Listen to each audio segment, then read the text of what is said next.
I hang with a whole lot of ostriches. Using I found, I'm quick to block a bitch. I'm oozing with confidence. I might buy a continent. The golden child. Either way, I'm still a man of the house. My bitch want flowers on Valentine's Day. I told her she should start planting them now. Never watch Cosby, but I watch Bill. All them free lunches turn into meals. My brother in Orange, he wanted an appeal. They opening cases, deal or no deal. My birth certificate say Silent Hill. LA County, someone bound to get killed. This shit they can't stomach, who took diet pills. We living to die and dying to live. Bitch, had to check my dick. County checks and whip. Blew a bag in Neiman's. Fucked around and glitched. Hot sauce on my fish. New ass for my bitch. Turned up off a lick. The little homie just glitched. Ayy, the little homie got 500 when he ran it up off EDD. A year later, he back broke. Robbing white folks out in Beverly. All left on my report card. Got a list full of felonies. Better learn to choose your words better. That's the quickest way to put your life in jeopardy. Shit, the corn man could get it too. Probably bury more if we drew. I be at the corner store like I poo. I was 25 when I ain't no boo. I push through, I push through. If I let you tell it, I'm supposed to fail. All of the homies are dead or in jail. McDonald's Sprite, I'm strong as hell. Bitch, had to check my dick. County checks and whip. Blew a bag in Neiman's. Fucked around and glitched. Hot sauce on my fish. New ass for my bitch. Turned up off a lick. The little homie just glitched. Man, get off my dick. I'll let you thick, naked and great with your lips. I got a lot of patience, but don't keep me waiting. That ain't it. The roster is crazy, like insane Jamaicans ain't telling no lie. Got some shotters looking forward to slide. Not in the sandbox, but your block. Text went green, I thought I was black, but I was not. Nah, she was up on a yacht, making a play with an athlete on a team. I cannot say that's a hustle I cannot knock. I respect the game, bitch. He's tricking and made. What more can I say? It's another glitch in the matrix. Got it out the mud and made it sand gas. Oh, fuck that shit. Before it go. All right, before we get too long, let me tell y'all something, man. I used to Kendrick Lamar and TDE back in 2011, 2010. Woo. Ab-Soul, I thought Ab-Soul was gonna be like the next. I was like, he's next in line, not Schoolboy Q. I always thought it was Ab-Soul was next. And I feel like Schoolboy kind of faded to. I mean, no offense to any of these people if you listen to the podcast. I don't think that Schoolboy quite took off to the level. I mean, I think that's a fair assessment. He didn't get to the mainstream level. Schoolboy got there for a little bit. He had a couple mainstream songs. He had basically one album. I mean, he may have come out with multiple, but he had one mainstream album. And also, shout out to him. I think he's flourishing in the golf realm now. So I like he's to see flourishing people in go out, all branch things out, out of the music business, like investing, which is fine. Like he's that's what I'm saying. Like that's what you want. Life is good. That's what I like to hear. Yeah, it's not like it's all right over here. It wasn't because of spins that we didn't get another album. It was just my other ventures took off. I don't have to rap anymore. He still rap though, stuff. But with that being said, man, what's going on, brother? Welcome, ladies and gentlemen. Welcome to episode 88 of Monday Night Raw, the pregame. Got a few things we gonna talk about today. How y'all feeling, man? How you feeling? I'm feeling good. Ooh, Kev. Hey, Kev, I respect it early. I respect it, brother, because me and you was right. But I respect it because I had the same energy when Georgia Bulldogs won the national championship. So, brother, flourish, brother, flourish.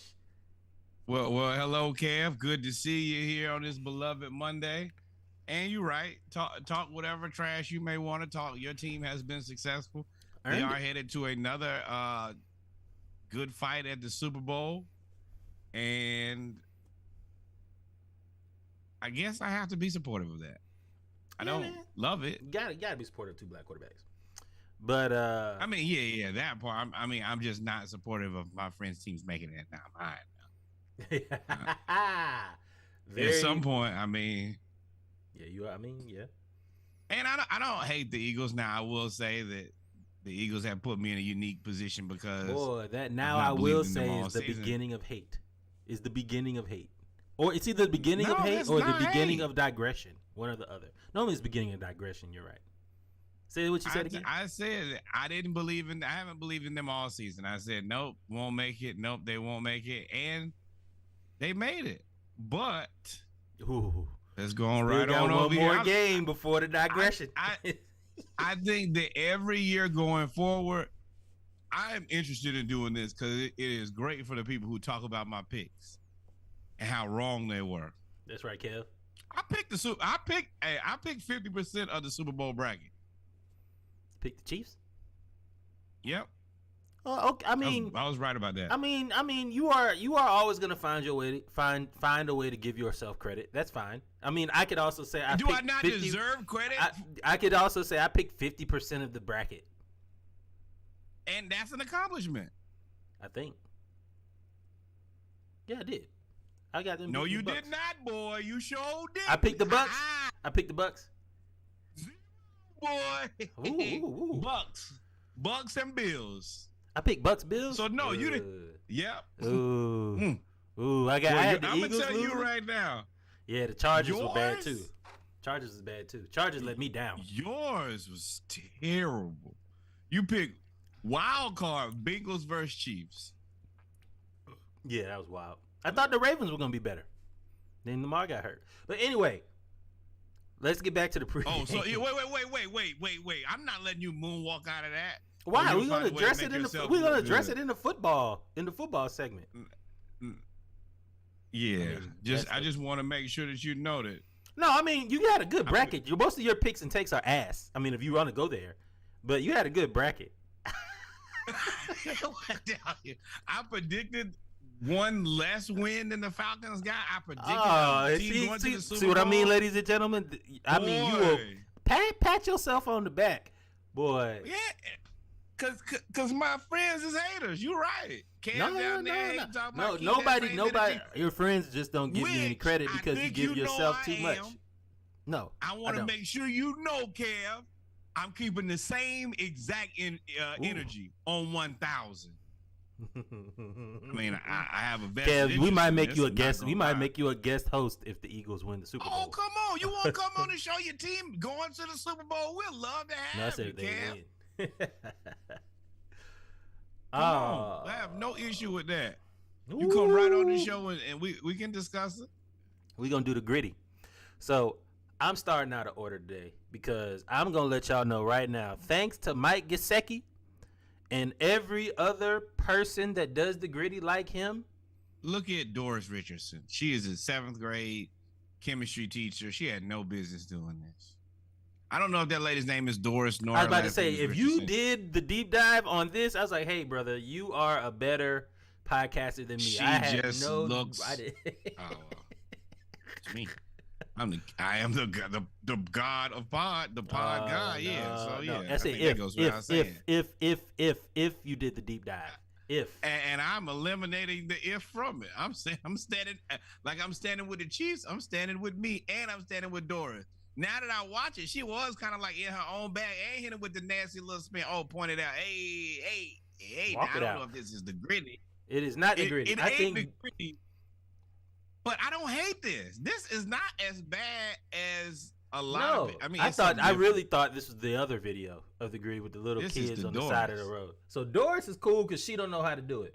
I was focusing But she on doing this something. guy. I don't know how to do it either. I was wait. Hey. It's going. I wish I could Little West rewind Side it. walking out of there. I wish I could rewind it, Walk dog. it. It won't let me rewind it. Yeah, I don't hate that. I might start doing the Doors. I'm gonna get out Nah. this weekend. Oh, Nah. Nah. that ain't. The reason I'm circling back, I was trying to rewind it. The reason I'm circling back is because I want y'all to. This is who I was focusing on, the Mike Gesicki Jr. These people right here. Him. Those that people. guy See, there's right a there. difference. Doris got a little swag. She like, I'm gonna stay in my. And that, I ain't gonna lie, that spin is nasty. And the thing about it is, she hit the spin, then she came back and pointed that thing out like, I'm right there walking out. I'm gonna let y'all know right She now. got a This gritty battle should be the tombstone on the gritty. Mike Gesicki has destroyed the gritty, and now it has caught on to everybody that has no rhythm. It is what it is. So the gritty is dead, y'all. That was the point of this entire segment. The gritty is not dead, but Doris, you can do the Doris though. But see, this is the thing, man. Just ask somebody to teach you how to do it. And I don't have an issue with the Doors. It's all those miscellaneous people that was in the paint that was not doing the Doors nor the gritty. See him? Nope. And I don't know why people just want to get to doing something they don't. You might not even be supposed to be doing this dance and y'all doing it. You don't know what this could be the in game high school. member In high dance. school, you got to do it. You got to do it in high school. High school, you are out there to be After seen. what I just saw, you don't have to do anything. We would have all been better off if none of them people in the paint right there. Go hard in the paint. No Waka, no Flocka. No, sir, bro. We ain't need that from you. Not now, not ever. Point. They were getting their ass Listen to kicked. Chuck He don't right have a lot of help. I said, but that's what separates him from Michael Jordan. Michael Jordan gonna like when he played against the Celtics, he's like, no, I'm gonna get 60. Kobe was trying to prove a point. I didn't have no help. So he starts texting me after the game. So, we get off around 1, 2 in the morning. He texts me like 25 times, calling me every name in the book. And I'm texting him back, yo, man, pick up the phone and call me. No, fuck you, motherfucker, fuck you. But that's bullshit what you said. We go big. I mean, he called me like, and this goes on for like 2-3 hours. And I said, yo, man, I'm tired. I'm going to bed. Fuck you, motherfucker. Go to bed. And it's serious. He texted me probably 20 times. And it was just motherfucker. And we see each other like months later. He said, man, I'm sorry. I said, man, you know what? It's all good. You allowed to vent. We hug each other. That's basically what he was doing. Yeah. And we hugged each other, and we were always cool. But it's never personal. I just didn't like what he did that night. But the point I was going to make is, these guys, like when I said, I had been saying for 3 years, that dude's the best basketball player in the world. He never called me and said thank you. These guys, I can say 9 great things about these You guys. only hear that one. Not one like, Charles, thank you for the kind words. Nay, I never get that text. KD played like shit tonight. Hey, fuck you, Charles Barkley. I'm getting that on Twitter and things like that. So that's the only time I get mad. I get mad, then I laugh. Right. They never call me and says, hey, man, thanks for you. the kind words. Okay. But if I say one bad thing, Yeah. I can say 9 great things. That one Tim. One, they go off on me. And that's the only time. Reposted. Yeah, that's the only time I get mad. I'm like, yo, man, why don't you ever text me saying great when I'm saying how great you are? Right. Hey, dog, Chuck's right. Chuck's right. That first of all, there's a few things I want to hit on that story real quick. God bless the dead. R.I.P. Kobe. I guess the larger conversation is these motherfuckers ain't really developing no people skills. Like when you go straight from like prep school to college or prep school to the NBA, like you don't really know how to deal with motherfuckers. Like he said he texted him 25 times and told him, fuck you, motherfucker, because he didn't like what he had to say. And, this ain't really the first story of, not from Charles, but from folks like Kobe who was like, fuck you in the text and call me, you pick up, you bitch ass nigga. Like, I was like, damn. Kobe was like that, but no people skills though. I appreciate the ability to look into the part of Kobe Bryant that we don't know, because there's so much about him that we don't know. So anytime that we get these more humanizing stories, they're always poignant and interesting to me. I am okay with Kobe doing this because this is what type of person he was. He was very obsessive. true to self, very obsessive and true. That is true. That is true. I don't hate him for it. I think that that's who he was as a person. I think that secretly, above, his basketball skill, his athleticism, I think that was his superpower. I think his unique ability to will himself and to focus, to have legitimate laser focus, is what made him a better athlete than, what his God-given talents were. More than that, I appreciate the ability to have a moment like that and not be captivated and stuck in that moment the next time you see that person. Bro, it just didn't work out. It was less than stellar. I had a bad night. You know who I am. I don't mean anything by it. I was just tight. Move on. I love all of this. And Chuck is one of the greatest basketball personalities of all time. And then secondly, Chuck was right about he said this multiple times over the years on NBA Insight. He's like, how come none of y'all call me and tell me thank you? Like I say some good stuff about you. I tell you you're a good guy, or I mention something, or I can say 9 things that are great, and then that's about life. I can do 9 right things, and then I do something wrong, and then boom, everything else don't not matter. even wrong. Something that you don't like. I could not be. I don't think he was wrong in what he said. I think I said the same thing when Kobe did it. It's the Skip Bayless effect. Skip Bayless will tell anybody to the high heavens that for the majority of Kevin Durant's career, he thinks that Kevin Durant has been the best basketball player on the planet. Kevin Durant hates Skip Bayless. He's not the only one. There is. Well, also, But this is the thing. This is the thing that you Skip focus Bayless your also made entire- like that's the bad example. He made an entire career, not entire career. He made the latter part of his career built on like hating LeBron. The latter part. He said the hate of LeBron is really just he thinks that Kevin Durant has probably been better. No, there's no jest. He goes out of his way to not compliment LeBron and criticize LeBron at the drop of every dime since he's pretty much been in. So I think that bleeds over to why other players hate him. Like The Kevin guy who Durant. thinks you're the best basketball player for the majority of your so career. if somebody thinks that Kev is the best chef of all time, right? Or if somebody thinks you're the best podcaster of all time, and then somebody Which else is comes and tells your best friend that, yo, your best friend is a piece of shit and I hate you. I hate him. And he talks about your best friend all the time in a bad manner. Aren't you gonna not like that person? Well, I mean, that will be putting Kevin Durant and LeBron James as best friends, which I do not think they are. Oh, you focused. So then I think you focused on the wrong part of that story.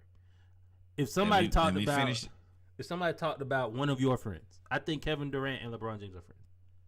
And if somebody talked about one of your friends like they were a dog all the time, unnecessarily, you wouldn't be like, damn, dog, I don't really fuck with you.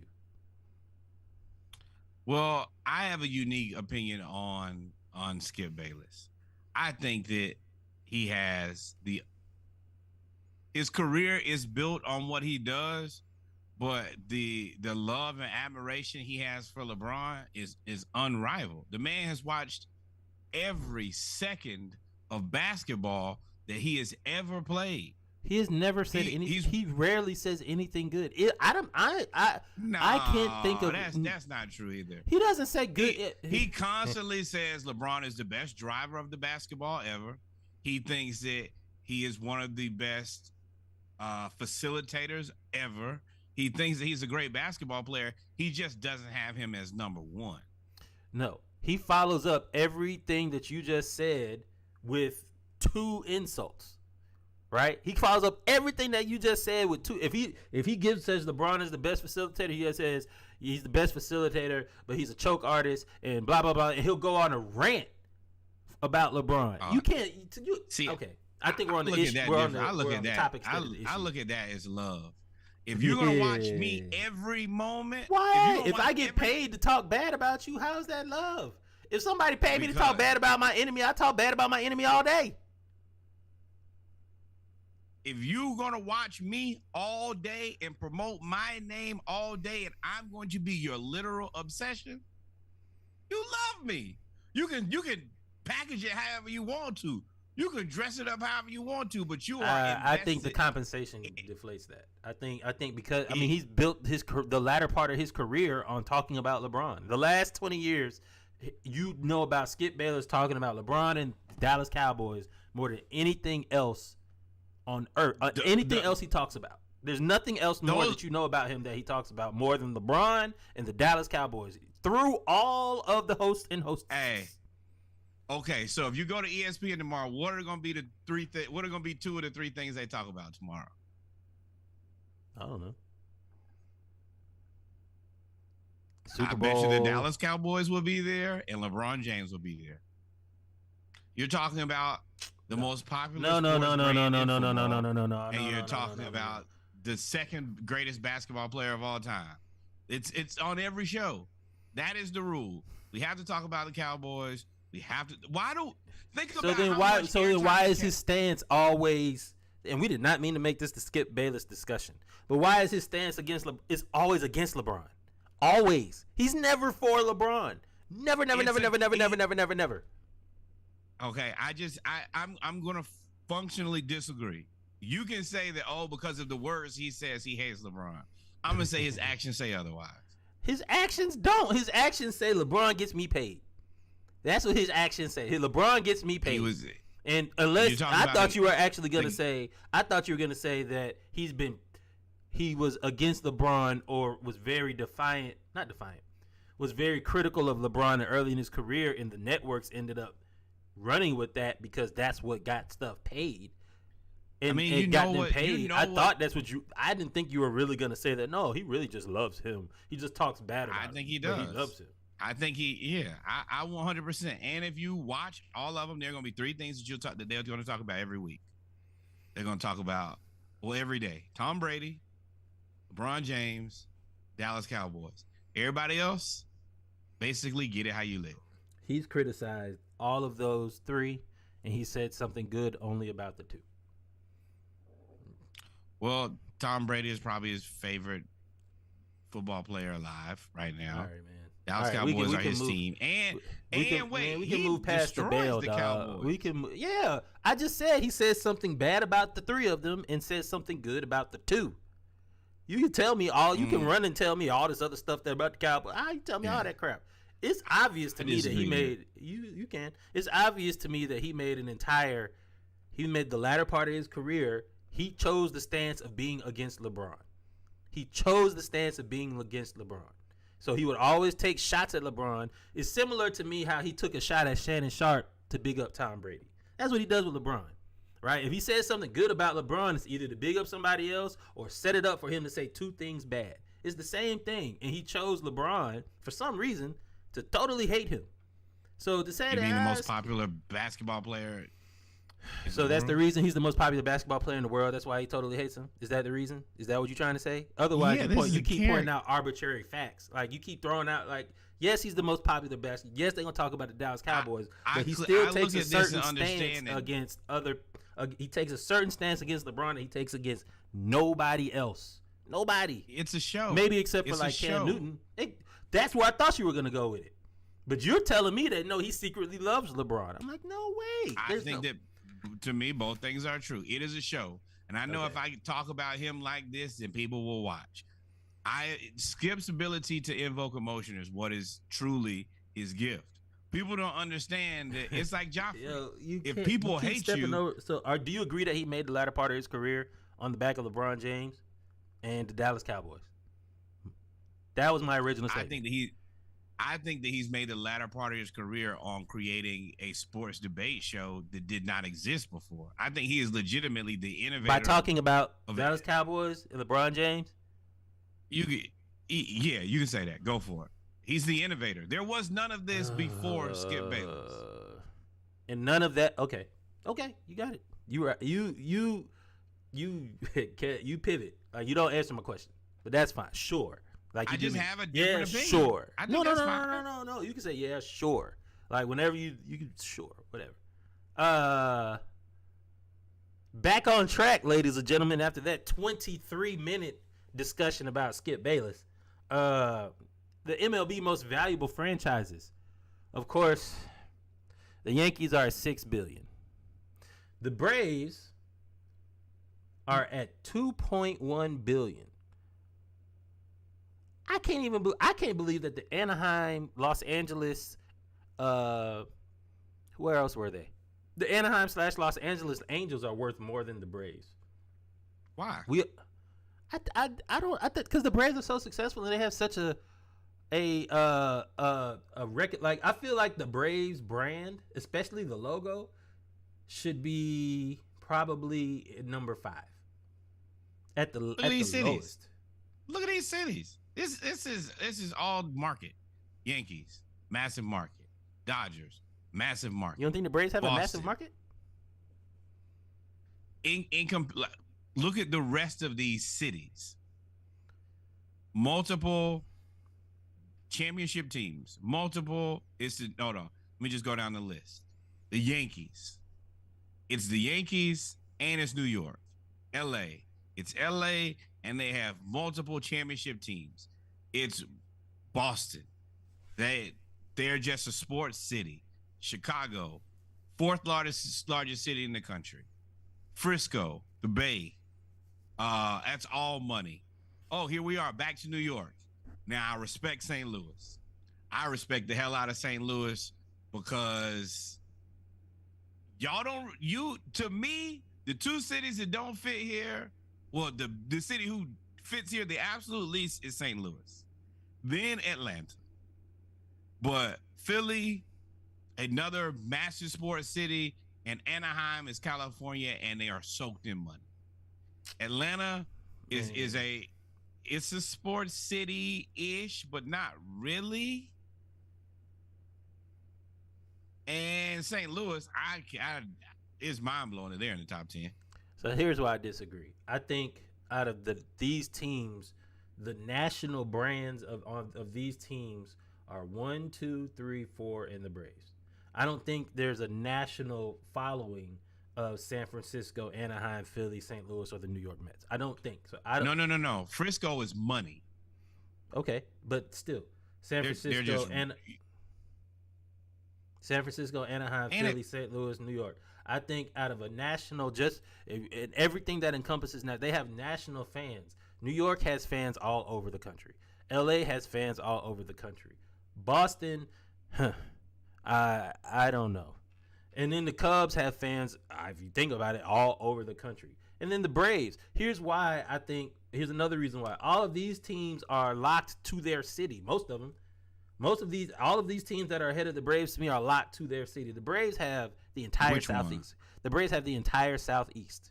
Right? Their fan base is the entire Southeast. So it's interesting to me that they're only valued at $2.1 billion. And you have the entire Southeast. Braves country is up until whenever the Marlins got their team. Yeah. It was North Carolina, Virginia, Lower Virginia, but you gotta think, South Carolina, all the way over to Louisiana. Like that was Braves country. Mets and Yankees have New York, New Jersey, Connecticut. But still, the two teams, you got to split it. There's only one Braves team. There's only one Braves team. That's the largest market in the country. Matter of fact, the best way to look at this is cost of living. When you look at where it costs to live in out of these 10 places, Atlanta is probably 9. St. Louis is probably 10. Nah, Atlanta's costs more to live in Atlanta than Philly, don't you think? Oh, and I had Philly at 8. But I'll give you New York, even though I feel like they got to split that. But I'll give you New York. But like St. Louis, Philly, Anaheim, I would have thought the Braves would have been just off sheer the logo being recognizable nationally would have been higher than these three teams. To me, I would have thought all of these logos are. Well, I said 3. You can't see the none of these higher than Anaheim, Philly, and St. Louis. I thought they would have been higher than Anaheim, Philly, and St. Louis. They got New York at 1. You went through it already. Yeah. So yeah. I think that definitely the last 3 should be same. I think in order. Philly and Atlanta kind of toss them up. I would like to see the popular. Well, I feel like Atlanta should be 5. Philly is also another good sports city. I agree, but I think their fan base is in Philly. Like, there's not many people outside of Philly that go for Philly. Not to me. I mean, Delaware, Delaware's closer to probably South Jersey. Yeah, Delaware, South Jersey. Oh, whoa! Ask Kevin. He's here. No, I feel like Delaware, South Jersey, but I still feel like the amount of people in landmass that you cover in Braves country is just as much or more than that. I just feel like Atlanta's more of a national market than the St. Louis, in terms of logo and selling, is more than San Francisco, Anaheim, Philadelphia, St. Louis. Probably to me the Mets too, because I feel like the Mets and the Jets are the same. Like, you have to be a fan. You have not seen them. People gonna love the Mets now. You see how much money they're spending. That opened up that pocketbook and said, "I'll spend every dime in here. Threaten me with a good time. I'm committed to winning something." And also, nobody understands the NL East is the Mets and the Phillies and the Braves. And who are we missing money out now? on? Yeah, I mean, the Mets, Phillies, Braves, and Marlins. yeah. And the Marlins always start out bad and then just make a run in the end of the season. You be like, man, what the- and they missed the playoffs by one game. Inconsistent. But yeah, that's the other part is we gotta step it up because everybody's right there in the same fight with us. That's so tough. It is. Now that we pointed it out. Where we at? Oh, your man's. Your boy. When was the last time you know See, somebody time out. Y'all missed a very, very small black ass exchange there. I said, "Oh, your boy." He said, "No, your man's." Your boy, no your man. He is not. Brian Kelly is not my guy nor Reggie's man. He is actually probably the furthest thing from my guy and Reggie's man's. The guy coached at Notre Dame, so we detest him. Then he created this superficial accent, which made it even worse. Then somehow he had the beat my raunchy, team. weird ass recruiting videos where he was standing directly behind the players. I never committed to LSU after the videos. Go ahead. Nah, I mean, so looks like they found out that they accidentally gave him an extra $1 million by duplicating payments for 7 months, and the school, rushed to recoup this. This is a lie. You did this as a solid. And I'm gonna tell you, if I went to LSU and you lost $1 million, give me all my money back. Because I give you nothing back, bank error. First of all, before we go to the HBCU culture, one thing that I can guarantee you, Hampton, they never lost was $1 million to a football coach. Oh, well, we didn't know we were sending you the extra. Hey, bro, that would never happen. And when y'all talk about schools not being fiscally responsible, make sure you put where's the news? Where's the IG live of the people that's the corruption up front? Where is everything else? Come on. Call Ed. Where's the money? Come on, Ed. Come on, Dion. Come on, other people that graduated from LSU that were critical of all the HBCUs when they had an issue with people talking bad about the HBCUs. Come on, RC. Come on, LSU alum. Call out. Then call them out. Yeah. You don't miss $1 million for 7 months. Come on, dog. I find it very disappointing that these people cannot properly allocate their money. There are students out there who need this money. They should be investigated for fraud. They need to change over everything. Everything. Scoundrels. They are disproportionately appropriated money into the wrong people and the wrong hands. And then for 7 months, so you just kept giving them the wrong money. So not only did you make a mistake, you doubled down 6 more times and continued to pay him the wrong amount. And if you're going to hold historically black colleges and universities to this, then you need to hold come on, CNN. To the same come on, MSNBC. Standard. Yeah. Come on, ESPN News. What are the terms that they like? This is a gross misappropriation of money. This should never happen at an institution of this nature. I'm truly disappointed. I cannot believe that. Yeah.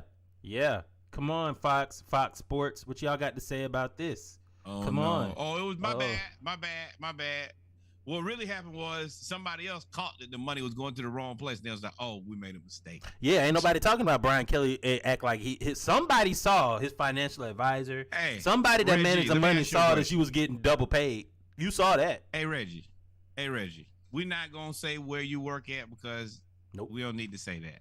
I'll be cussing. But you get paid regularly.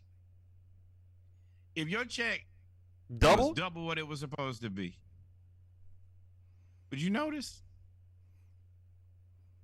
I would not notice at all.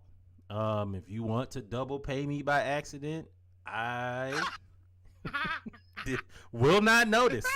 And I also would like to say that there are one of two things here with Brian Kelly. Either he never looks at any of his money, which is extremely wild, or he was getting the money and didn't say shit and was okay with it. Exactly. He was complicit. So we need to have an ethics investigation into him. We need to have a financial allocation investigation in LSU. But what we need to do is we need to get boots on the ground and figure out what's going on in that institution. They said it wasn't even in separate. It wasn't even the same payment. It's not like his paycheck was double. They said it was supplemental payments, which means it was payment, which means you saw your paycheck get deposited twice for 7 months. Boy, by the time you asked me about them 7 months, let me tell you, I done got 7-month amnesia. That's why I don't know what happened for the last 7 months. Oh, I don't I'm throwing even my do wife nothing. under the bus. She must have spent that money. I didn't even see it. I'm here to coach football. Did you think I checked my accounts?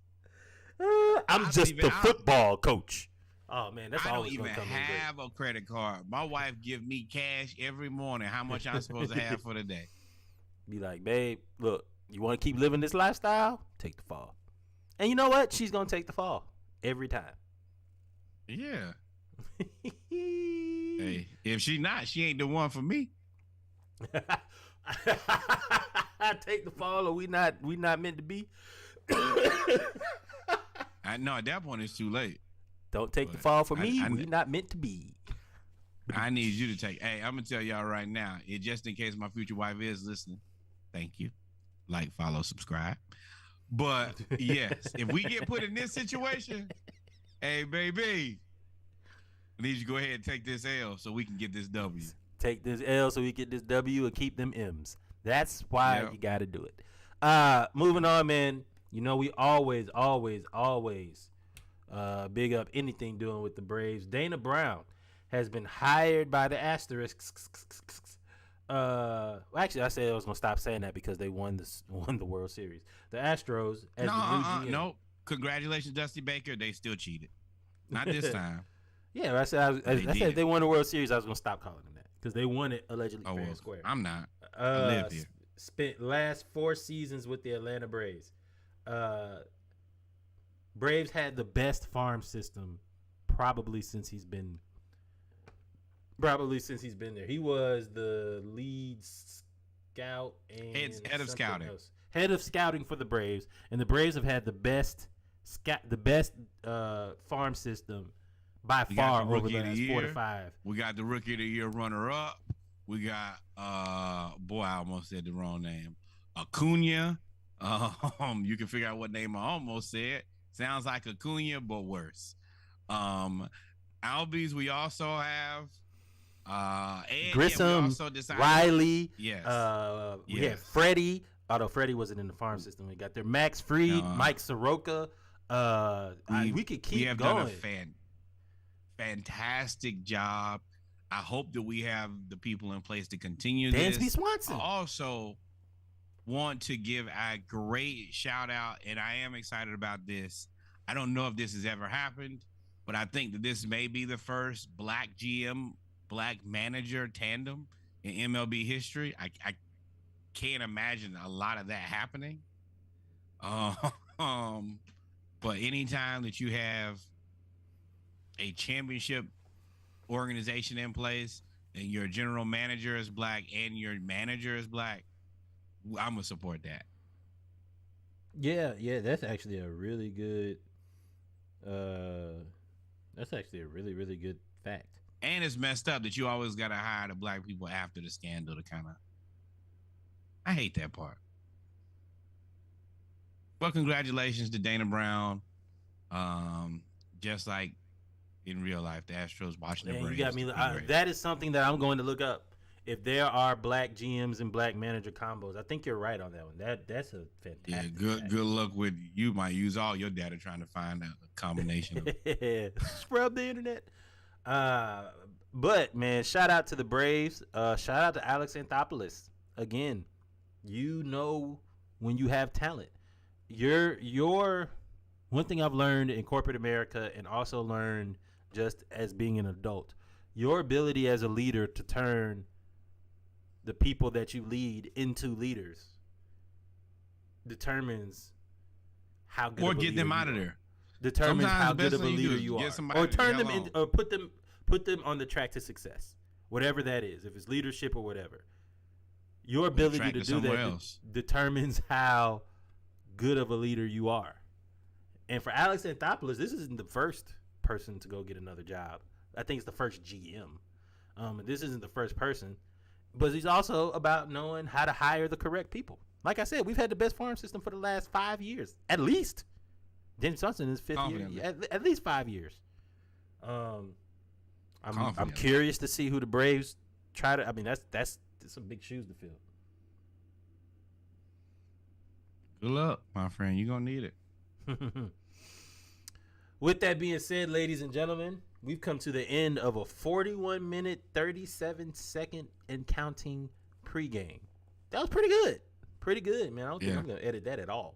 Y'all, appreciate y'all for tuning in. Make sure y'all stay tuned. We'll be right back with our HBCU segment with episode 88 of the Splash Cast Monday Night Raw, the Around the League edition. I can't wait.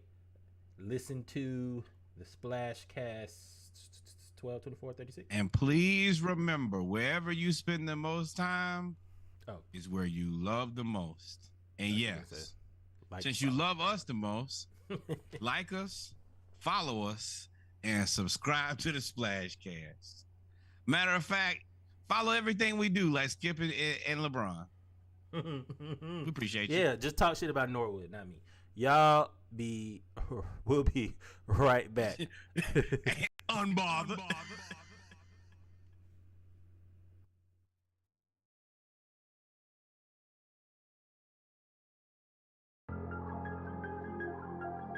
Hey,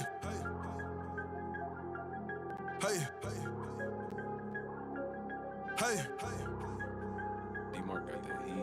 I can't change for nothing, and I put that shit on everything. I just put on every chain, every watch, every rain. That look like a hurricane. Pocket felt like Buddha, man. Shut up, bitch, and chew the game. Got hit, ain't know who to blame. Big walk dog, the biggest dog involved, it ain't no touching me. You ain't hit the top, cause you too broke, you can't even fuck with me. Bought a Hellcat truck to smoke it up, I can't even find the key. I would think about hitting the lick for Gucci, thought about signing me. I just started rapping for the fun, you know rhyming easy. I just started looking for a play, you know timing needed. Niggas started hating out the blue, trying to find a reason. I've been taking showers in the dark, trying to hide from evil. Spent another 50 on the chain, but get it, spell my name. You can try to wish away the storm, but you can't stop the rain. Uncle told me had the blocks of cane, God bless the name. Dude ain't go shoot below the frame, find the neck and hang. Thousands on these teeth from Johnny Dane. I'm with Flawley Gang, when he drop a song and go do numbers. When they call it name, you know that we come straight from the bottom. We can't fall the game. You can show me one time that you snake, I won't get crossed again. I can hear the devil in my ear like risk it all, young man. Niggas out here playing hard, but sweet just like some toffee candy. I just put 100 up for Junior, I'm an awesome daddy. Nigga probably wishing I was dead, I jump out the casket. Hey, hey, I jump out the casket. Nigga probably wishing I was dead, I jump out the casket.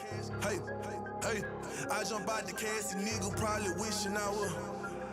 I turn nothing into something, then watch something turn to everything. You get smoke like Mary Jane, I be fly like airplane. They say my name like Candyman, they know that I won't play them games. Tears and blood behind each chain. Let the churches say, hey man, turn nothing into something, then watch something turn to everything. You get smoke like Mary Jane, I be fly like airplane. They say my name like Candyman, they know that I won't play them games. Tears and blood behind each chain. Let the churches say, hey man, I'm icing from the hand.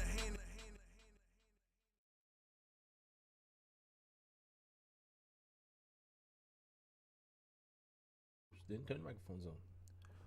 Welcome, ladies and gentlemen, to episode 88 of the Splash Cast, the Around the League edition.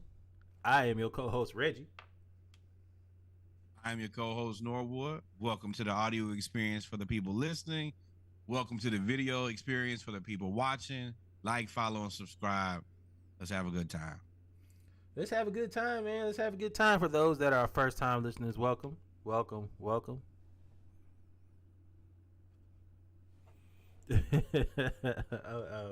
Sneaky said you gotta save that unbothered soundbite. For the first time, people, welcome. Oh, and welcome. I meant that too. Welcome. If this is your first time listening, just know that you can go listen to the pregame. We do this before every episode where we just kind of talk, shoot the shit about stuff that didn't make it on the list. good time. We actually, like I said, we had a spirited discussion about Skip Bayless and his hate or love, depending on how you look at it, of LeBron.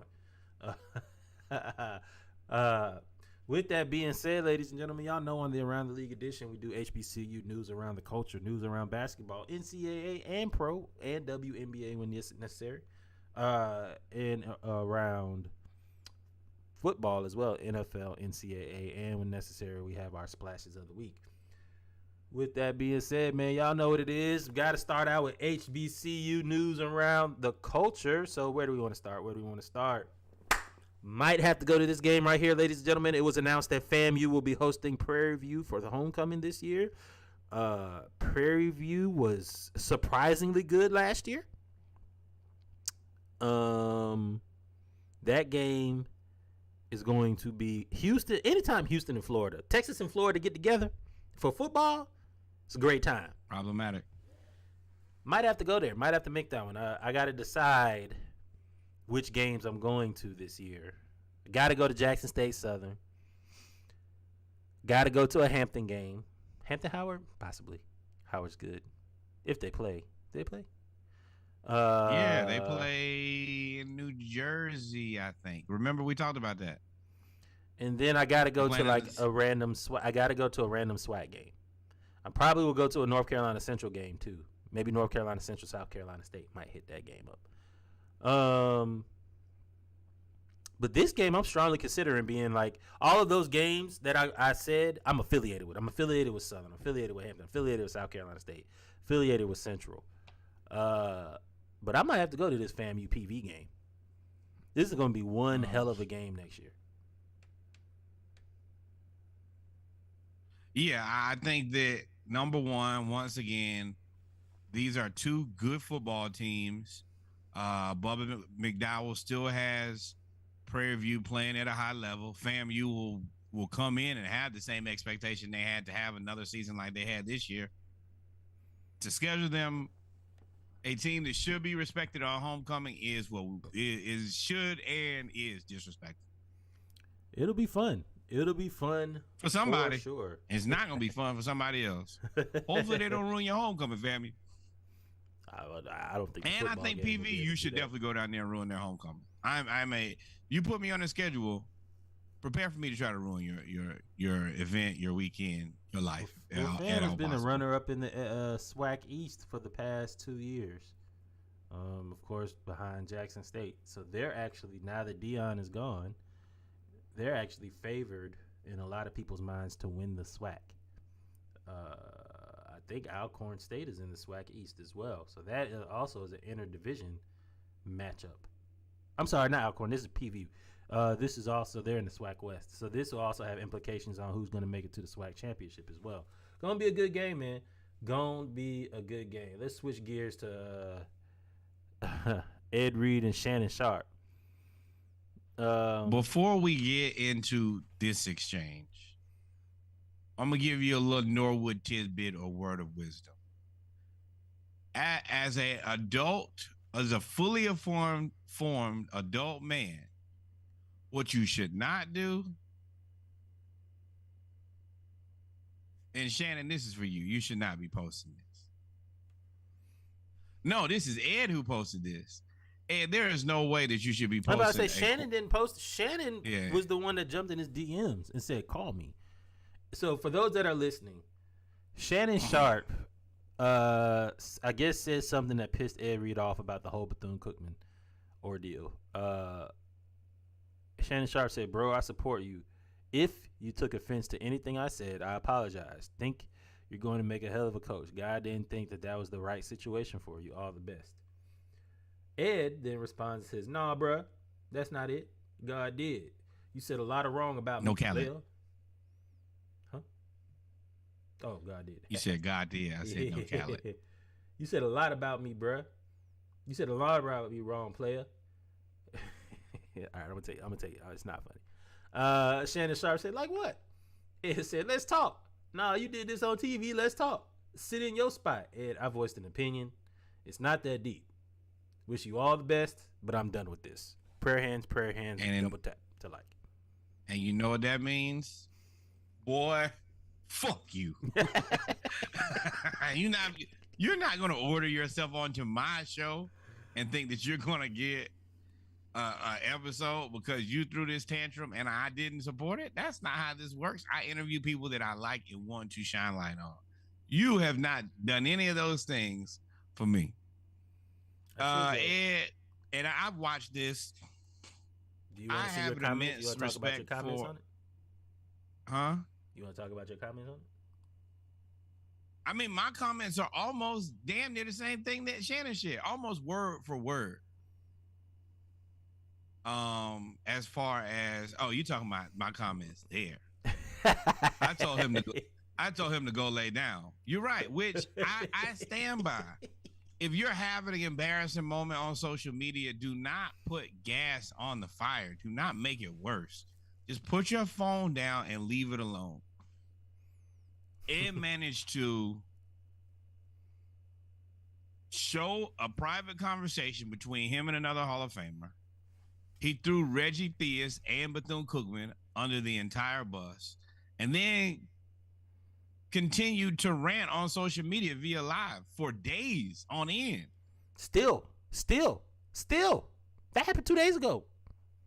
And and as much as the situation didn't work out for whatever, I don't want to see the man unravel or embarrass himself anymore. And it's like nobody's willing to tell him to stop. So he just continues and continues and continues. And yeah, that's the reason I posted. Just go lay down, bro. Like, you've gotten to a point where you're not doing anything good for the students nor for yourself anymore. So you're embarrassing yourself. I originally thought Ed was just getting bad advice or no advice at all. Nobody was in his corner. Nobody was telling him to stop, chill out. Hey, whatever. Whatever. I think he thinks or somebody's telling him that by him doing this, he's being a martyr. He's standing up for the righteous, and we're not going to take this anymore, and you're just going to have to sacrifice, because there's no way that he doesn't see that this will affect your coach, your opportunities to be a coach in the future.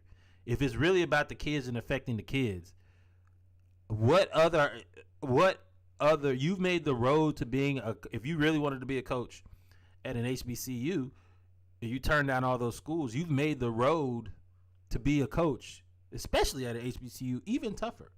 It's like he's almost putting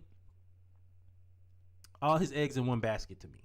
It's either I'm going to coach at Bethune-Cookman or that's it, and I'm going to expose it, and it's like taking everybody else down.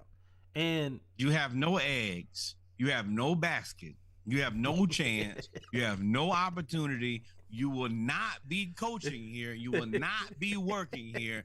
You are not doing yourself any favor. And we do not like to talk about this, but you have not given us any choice. All the negatives in there, bruh. No eggs, no basket, not. That was the meanest Dear John letter ever. Harsh realities that nobody else is clearly telling him. I'm not doing this from hate. I'm doing this because I want to support you enough to be like, bro, just cut your losses. You're now looking like a guy who, if you get fired somewhere, you might show out. Right. I mean, he's if he doesn't agree with it. I'm trying to shoot the man Bell, and Reggie just keeps shooting him. But I mean, so suppose he doesn't get fired and he decides to quit a job, right? This is all about him getting fired. Imagine if he quits. Oh, I mean, even if you're a woman dating him, he'd probably go live. You won't believe what she did to me. Now you're in Marvin's room, bro. Get on out of there. I wish we had the Instagram post, but Albany State. Not me. I don't want to see that man. None of that. Oh, I don't want to see that either. No, I definitely don't want to see that. See what? You talking about the dude who used the N-word and then Albany State decided to give him a scholarship? I mean, that's the next on our topic list, yeah. As the Anglo-Saxon man, and we all know that you should never use the N-word unless he don't have that clearance. And The University of Florida fired you, bro. So, Marcus Stokes, a white. It's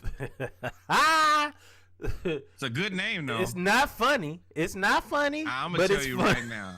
If it's me, I'm just not ever posting a picture. That's know where I that- was trying to go with it. Hey, If he would have just hey, not bro. posted a picture, Marcus Stokes can Who draw say the sign? the N word to a lot of people. Yep. Yep. He probably saying it all over the internet too. Oh man, There ain't nobody but Stokes. Oh, Marcus, he good. Mark, Do you know what he actually looks like? Marcus Stokes. I've never was met a him before. He's just an internet friend of mine. He's a Well, five-star look at old quarterback Marcus. who had a scholarship offer and commitment to the University of Florida. He then was caught. I guess he posted something. It wasn't caught. It was not caught. You can't post something on social media for the world to see and then be like, "Oh, he got caught." Well, that's what I say. No, I he said just used the I was- N-word I on was- social media. Yeah, he used the N word while singing a song, and how can I say this without saying this? He's got the cross Put and it the in the chat. dolphin Let and the me- swordfish. He got the dolphin. You said let you vet it first. No, I mean he's from Florida. He's from Florida, right? Sure. I believe he's from the state of Florida, and it's hard not to be around a lot of black people when you play football in the state of Florida. So he felt comfortable for whatever reason. I'm saying this right for doing this, and then by saying the N-word, got his scholarship revoked. And Quinn Gray, we just talked about FAMU, right? Quinn Gray, FAMU great quarterback there, is the head coach at Albany State and gave him a scholarship offer. What was your initial? I'll let you go first, and I'll say mine. Nothing. What was your initial Nothing. about the Nothing. scholarship offer and then them actually pulling the scholarship? Nothing. And anytime I'm a big proponent of when somebody does something stupid, just don't move, don't react. Whatever happens, just do not react. Just let it play out. You know that you can't do this, Albany State. You know that there's never a recourse where this works. This doesn't make any sense. And somehow you should take the larger L than him. He's a high school football player who made a stupid decision. You guys are an HBCU full of adults who got the genius idea. This is the guy we should recruit. Do I think that this kid's life should be thrown away forever? No. But as an HBCU, you have to know I'm not touching this. And the fact that you guys didn't know that, you guys should probably be coaching somewhere else too. There's no way I trust these guys with anything. If you're willing to do that, you're willing to do anything. And if you're willing to do anything, you should not be coaching my team.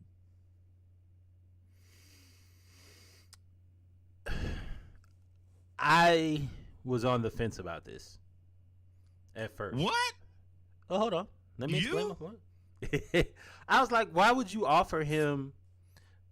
Well, I think I said it to you guys. I said, this is definitely like a cleanup trying to benefit Not here. and corner Not the here, market. not now.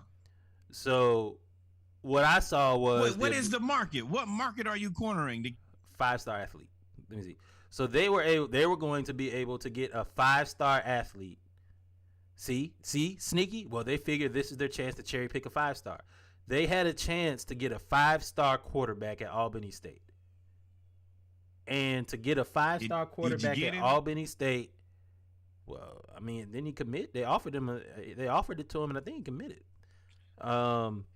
Will he play a down for your team?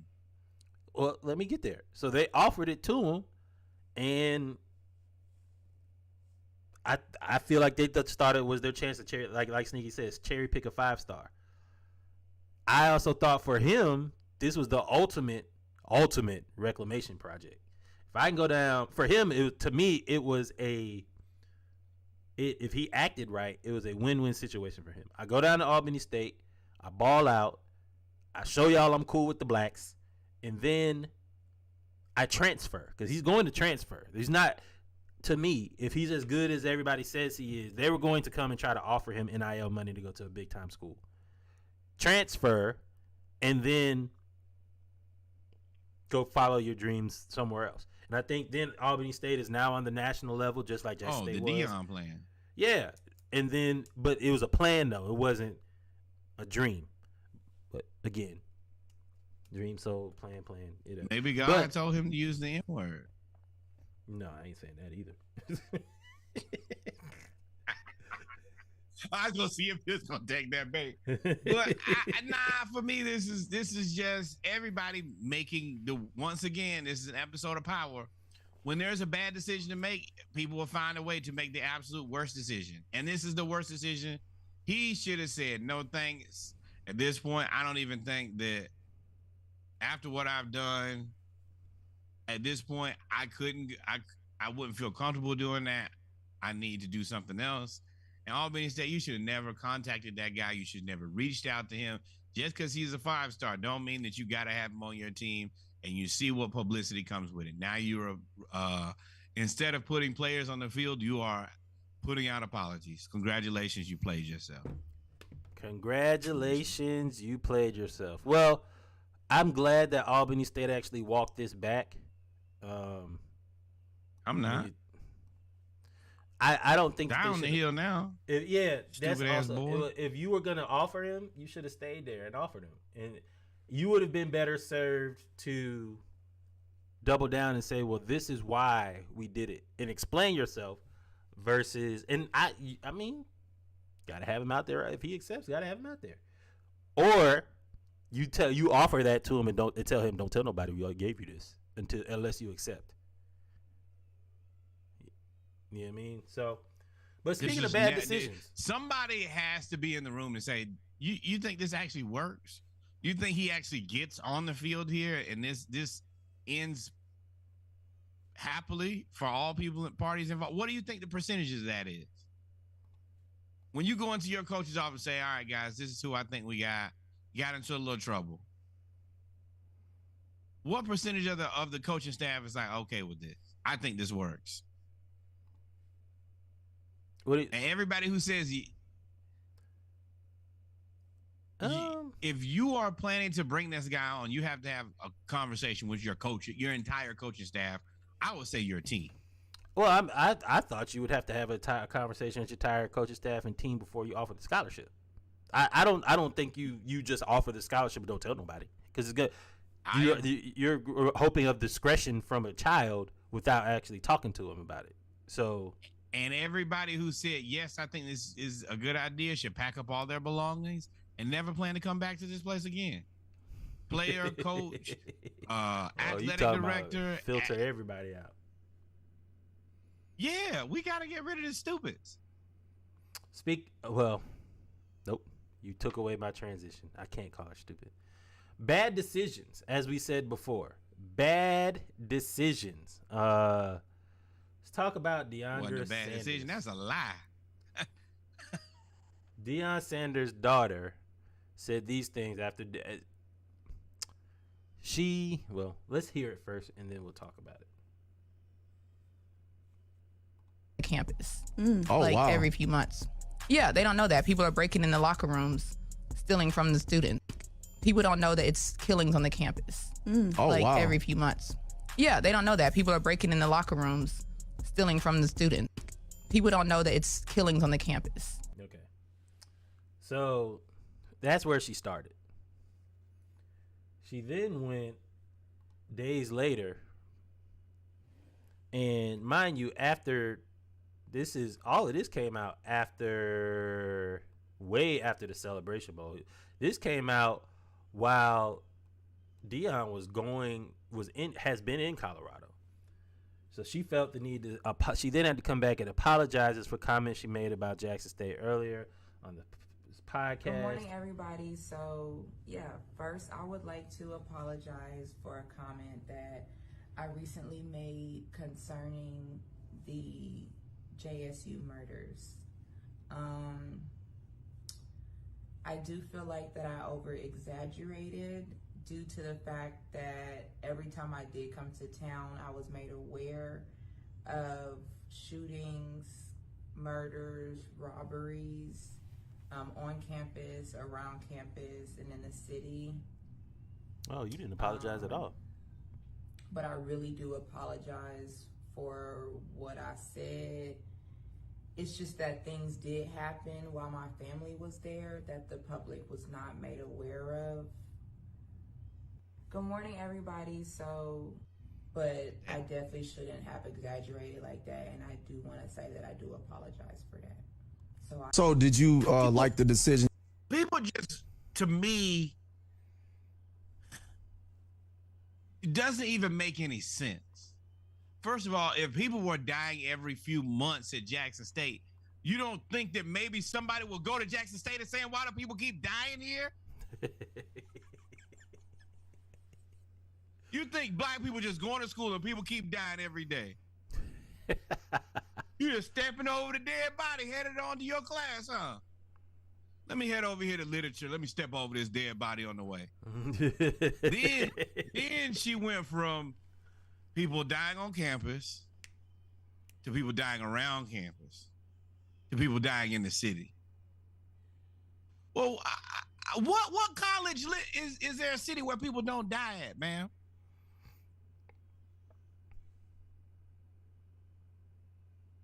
That's mind-blowing to me. Oh, well, you can say that about Georgia Tech. Well, it's a lot of people getting killed in Atlanta. Georgia Tech, very dangerous place to be, huh? Baton Rouge, I can only imagine what you finna say about LSU. It's disappointing. No, it's not disappointing. This is a lie. This is stupid. She lied. So sorry. I'm a father, so I had to check on the baby. So what's disappointing? Need to check on this baby too. What's disappointing is Shador and Shiloh have said almost 180-degree difference from what Deandra and Dion say about Jackson State. Shador and Shiloh say, especially Shador says, yeah, we heard about violence and we were told about violence in the city, but we never encountered that. We never encountered any of that. All stealings in the lot. We never encountered any of that. He said that after the Celebration Bowl. He said the impact that we had in the community goes levels beyond what I ever thought it was. I've never seen this many black people in one spot that were just happy to be around each other. Shiloh said the same thing. Shiloh didn't really want to leave. He's said it multiple times. And then you have Dion and Deandra, who are on the other sides, killings on campus, breaking into the locker room, doing all of this other stuff, coupled with Dion's actions and what we like or don't or dislike about however you feel about it, him leaving and going to Colorado in the manner that he did.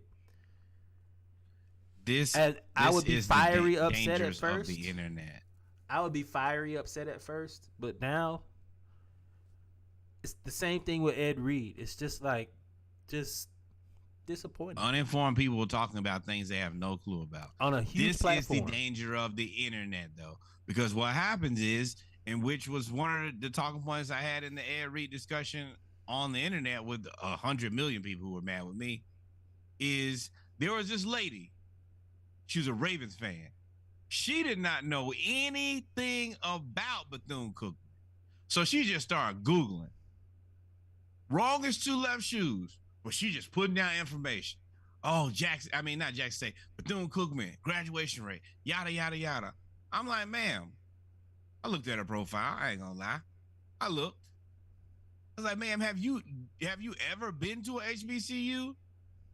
That's not the point. Have you ever been to Bethune-Cookman? That's not the point. I'm not doing this with you. No. She was in the fail clutch, and she knew I was right. And I didn't disrespect her. But I said, let's be real here. You don't know anything about anything that you're talking about right now. This is a beautiful institution with a long, beautiful history. Shout out to Mayor Bethune, McLeod. You don't know. Yes, you don't know anything about what she had me hot because she was just spewing, and she was like, "I'm just here to protect Ed. I'm a Ravens fan," and I had to kind of coach a lady through. Like, this is I better than me, understand it, and I respect it. A lot of words that I shouldn't say. You need to shut up. There would have been a lot of 4 or 5 letter words, and then I'm like, you need to shut up. And then I would have tried to be tactical after I pissed you off, but it's too late. You can't do it then. That's the reason I wanted to make sure that I had the conversation with the lady. I get it. I'm passionate about my teams too. And to a certain degree, if you pick the right team at the right time, I might be irrationally supportive of my team. But man, what you're talking about here goes beyond just team support. We are talking about, this is a legitimate African-American issue. And you just hopped your ass in here because you did 3 Googles. And 2 of them was wrong. And to answer Sneaky said this can't be the daughter that said she wanted to stick around on campus, hang out with her friends. No, that is Shalomi, his youngest daughter. This is DeAndre, his oldest daughter. So she, in fact, is speaking on things that she does not know. She's not on campus. And she said, even when I come to town, you don't even live there. You just said, oh, when I come visit, I heard some bad things. Well, you ever been to Atlanta or Houston or LA or New York or Philly or DC? These are all wonderful and beautiful places, but a lot of shit happens there because they big ass cities. Yep. So it was, like I said, man, I was not, and I'm still not on par with everyone saying I think this needs to be the end of pro football, pro athletes coming back to HBCUs. I don't think it needs to be the end because then you'll never have Eddie George. I think it needs to be the process and the conversation and dialogue before you bring somebody on, no matter how much they think they know, no matter how much they think they're doing something. Explain to them the position, our position, and what it takes to be a coach, not just X's and O's. You have to go out there, and especially what it means to be a coach at an HBCU. It's different, than it is at a PWI. I think that you need to discuss with the coaches specifically. These are the things that you must do. Number 1, clearly outline what we expect of you. Then, I like Bethune-Cookman. Clearly outline the things that you cannot do and work here. Yep. Also, when you have these conversations, go in there with your respect on. You are not our savior. You're not a great football coach. You've never coached before. I want you to understand that we are taking a risk with you. You are entrusting us in the beginning of your coaching career. We're entrusting you in the ability to be a head coach with no prior experience. I think if you go in there with that level set of we're doing each other solid, I think you have a much higher chance of being successful. If 100%. You go in and think that this man jumped down from the NFL heavens to save you and this is your gold jacket savior, it's not going to work for either parties, and you're disrespecting the lineage that you had before this person got here. You are not bigger than the institution. That's not how this is going to be. No. Period. No, never. I don't care if you make 100 tackles in one game, throw 30 touchdowns. You ain't educated black people for 100 years. You need to put what you've done and who you are in perspective. Yep. Well, ladies and gentlemen, we've come to the end of the HBCU segment of episode 88 of Splashcast Monday Night Raw. Appreciate y'all for tuning in on Twitch, YouTube, Facebook, and anywhere else you get your and Spotify. Anywhere else you get your DSPs. Appreciate y'all for listening as well. We'll be right back as we get ready for our basketball segment. A lot of stuff going on in the Garden, on and off the court. And then, of course, Twitter fingers are Twitter fingering.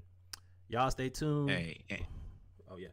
And funny enough, we know how to end this segment at the right time, unlike Edward. Y'all stay tuned. We'll be We'll be right back.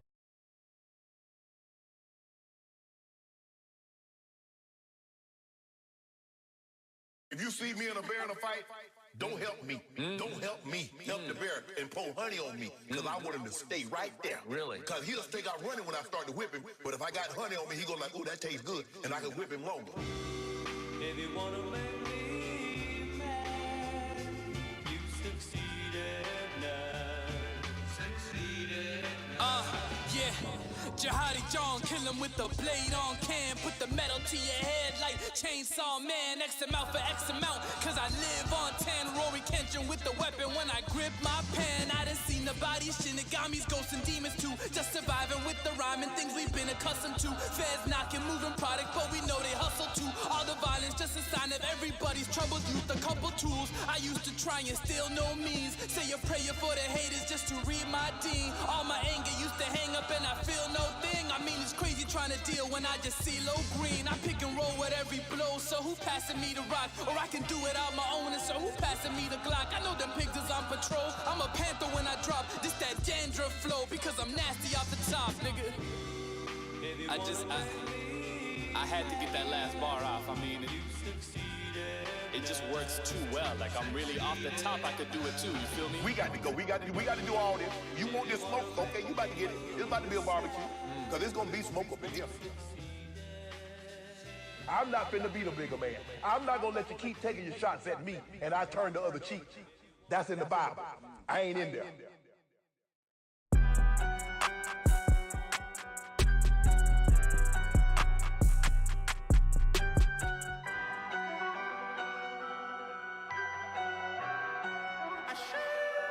I hang with a whole lot of ostriches.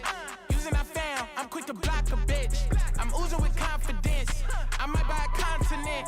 The golden child. Either way, I'm still a man of the house. My bitch want flowers on Valentine's Day. I told her she should start planting them now. Never watch Cosby, but I watch Bill. All them free lunches turning to meals. My brother in orange, he wanting a pill. They opening cases, deal or no deal. My birth certificate say Silent Hill. LA County, someone bound to get killed. This shit they can't stomach, who took diet pills. We living to die and dying to live. Bitch, had to check my dick. County checks and wig. Blew a bag in Neiman. Fucked around and glitched. Hot sauce on my fish.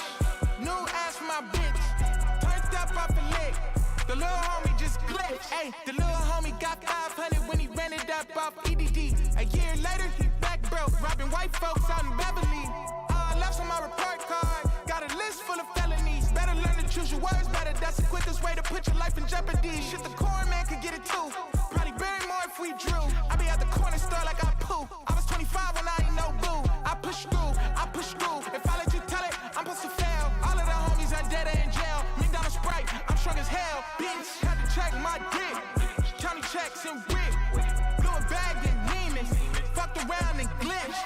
Hot sauce on my fish. New ass for my bitch. Turned up off the lick. The little homie just glitched. Get off my dick. I'll let you thick, naked and great with your lips. I got a lot of patience, but don't keep me waiting. That ain't it. The roster is crazy, like insane Jamaicans ain't telling no lie. Got some shotters looking for it to slide. Not in the sandbox, but your block. Text went green, I thought I was black, but I was not. Nah, she was up on a yacht, making a play with a.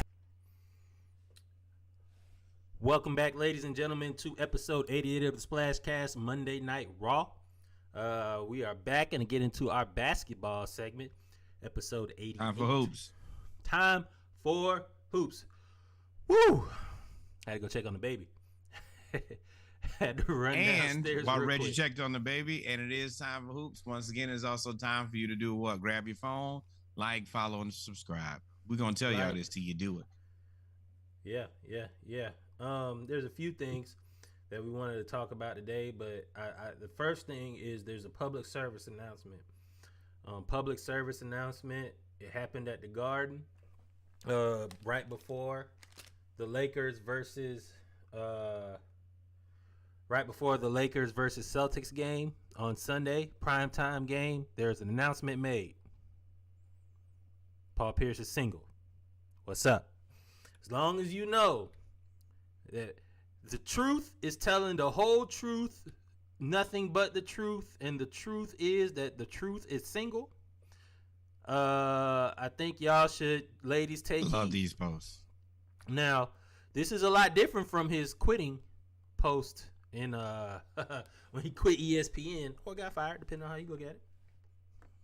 But Paul Pierce is single, ladies and gentlemen. If you want a good time, he'll let you know. I love these posts. Number one, they're fantastic.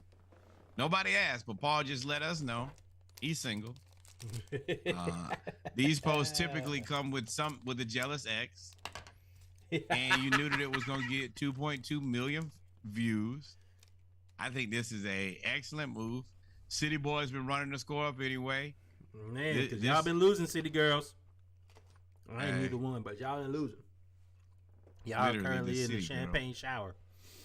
So y'all got to get up out that champagne shower before you try to come. And he doubled down on it. He didn't. She doubled down on it. And another City Girl, not another City Girl, another girl that likes City Girl doubled down on it too. Hey man, we don't kink shame. You once again took the words out of my mouth. Here at the Splashcast, we do not kink shame. And we support people single and trying to get that, I don't know if you're getting your groove back. I don't know if the groove was ever lost. I don't know a whole lot about Paul Pierce's dating life. But ladies, the truth is free. He likes the strippers. The truth is real. The truth is here for you. Reach out. Paul Pierce like the strippers though. Hey man, Jimmy Butler again to Argentinian kids. Boy. Doing just straight adding to his lore, I should say. He did the dreadlocks. He's the one that started the ninja headband. Locks. We don't use the locks. Sorry, not dread. He did the locks. He's the one that started the ninja headband. Activities in the bubble. There's a double entendre there. But I don't know why we pod. I don't know why we pod. I was gonna bring up Jimmy Butler beating the number one team with a Rolex on when he was in Minnesota, and Reggie brings up the man that broke a team and a player. That's lore though. I support that's lore. You Jimmy, exposed how soft the generation everything is. about him is a myth. If you look at him on paper, it just doesn't make sense until you see him play basketball, and he is iconic.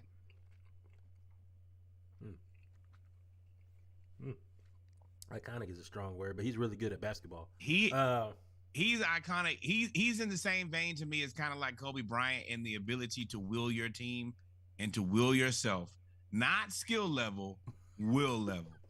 Jimmy Butler does have a will that is unprecedented. I've seen him, and that's the part that, and I know we don't do a deep dive on Jimmy Butler. He's not the greatest basketball player, not the fastest, not the strongest, not the tallest, but his will level is what gets him to the next level. He's not even how some guys like Luka, he's not in the greatest shape, but he's skilled. Jimmy's not even the most skilled player. No, he's definitely got a little bit of Rodman and Oak and Anthony Mason. You mean toughness? Yeah, he just with it. I will do whatever it takes to win, and I'm tough. So basically, Jimmy Butler, a fan says, "Dear Jimmy, we flew 4,400 miles to see you play. Can we get a photo? This was the little kid's reaction when they found out that Jimmy Butler was actually not going to play that night and did not actually even attend the game. So, yeah, I think he might have been ill. I think he was legitimately sick. Yeah. And when I say legitimately sick, not like scheduled off or anything like that, load management. I think he was actually genuinely under the weather, and they took care of the kid, number one, and then he did get an opportunity to actually meet Jimmy, which was excellent. And not only did he get to meet Jimmy, he went to this game, and I think the next game, and Jimmy Butler hit the dagger. They were up, but he hit the dagger to put them away. Yeah, so this game that Jimmy Butler didn't go to, he actually got a signed they gave him a Jimmy Butler jersey. And then he got a picture with Gabe Vincent. Gabe Vincent. Got a picture with Gabe Vincent. I was like, man, you couldn't even get Bam. But it is what it is. Got a picture with Gabe Vincent. And he said, thanks, Jimmy Butler. Thank you for the gifts. No, that's it. So then the next day, they brought him back to the practice arena, and Jimmy was there. And he actually got to meet Jimmy Butler, got a picture with them and his family, and they actually were able to walk and tour the facility, which is this picture right here, where they actually got to walk through and see the locker room. So shout out to not only the Heat, to Jimmy Butler for making this fan's dreams come true. And just good job, man. Because NBA players don't nearly get enough credit for all the things that they have to deal with. And just being good humans. Like this is not something Jimmy had to do. He could have been like, hey man, I don't know you from a can of paint. Hey, tough light. He went out of his way to make sure to accommodate this dude, make him feel special. And I mean, that's the reason that the NBA market continues to grow. And this kid's all the way in Argentina. Yeah, he probably will have and he'll grow up to be Luka Doncic part 2. Watch that. It's always a story like that. Oh, you remember that time we took that picture with Jimmy Butler? And then 7 years later, this dude grows to be 8 feet tall and destroys Jimmy Butler. Now he's Ricky Rubio. You be like, dang, exactly. Ricky Rubio Jr.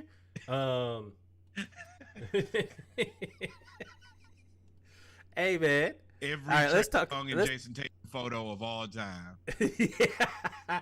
Let's talk about. You look like damn. You knew everybody before. You was like 7 and you was kicking it with Kobe. Must be nice. I wasn't clearly good enough at 7. Let's go to the Celtics. I mean the Lakers. The Lakers and the Celtics. Well, yeah, they was there together. This is LeBron's reaction to him feeling that he got fouled on the game-winning layup by Jason Tatum.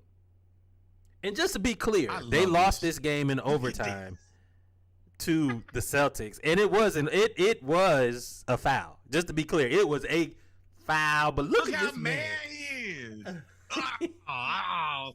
Oh, you know, bro. First of all, I hate to say it. If I won this game, I'm falling out laughing.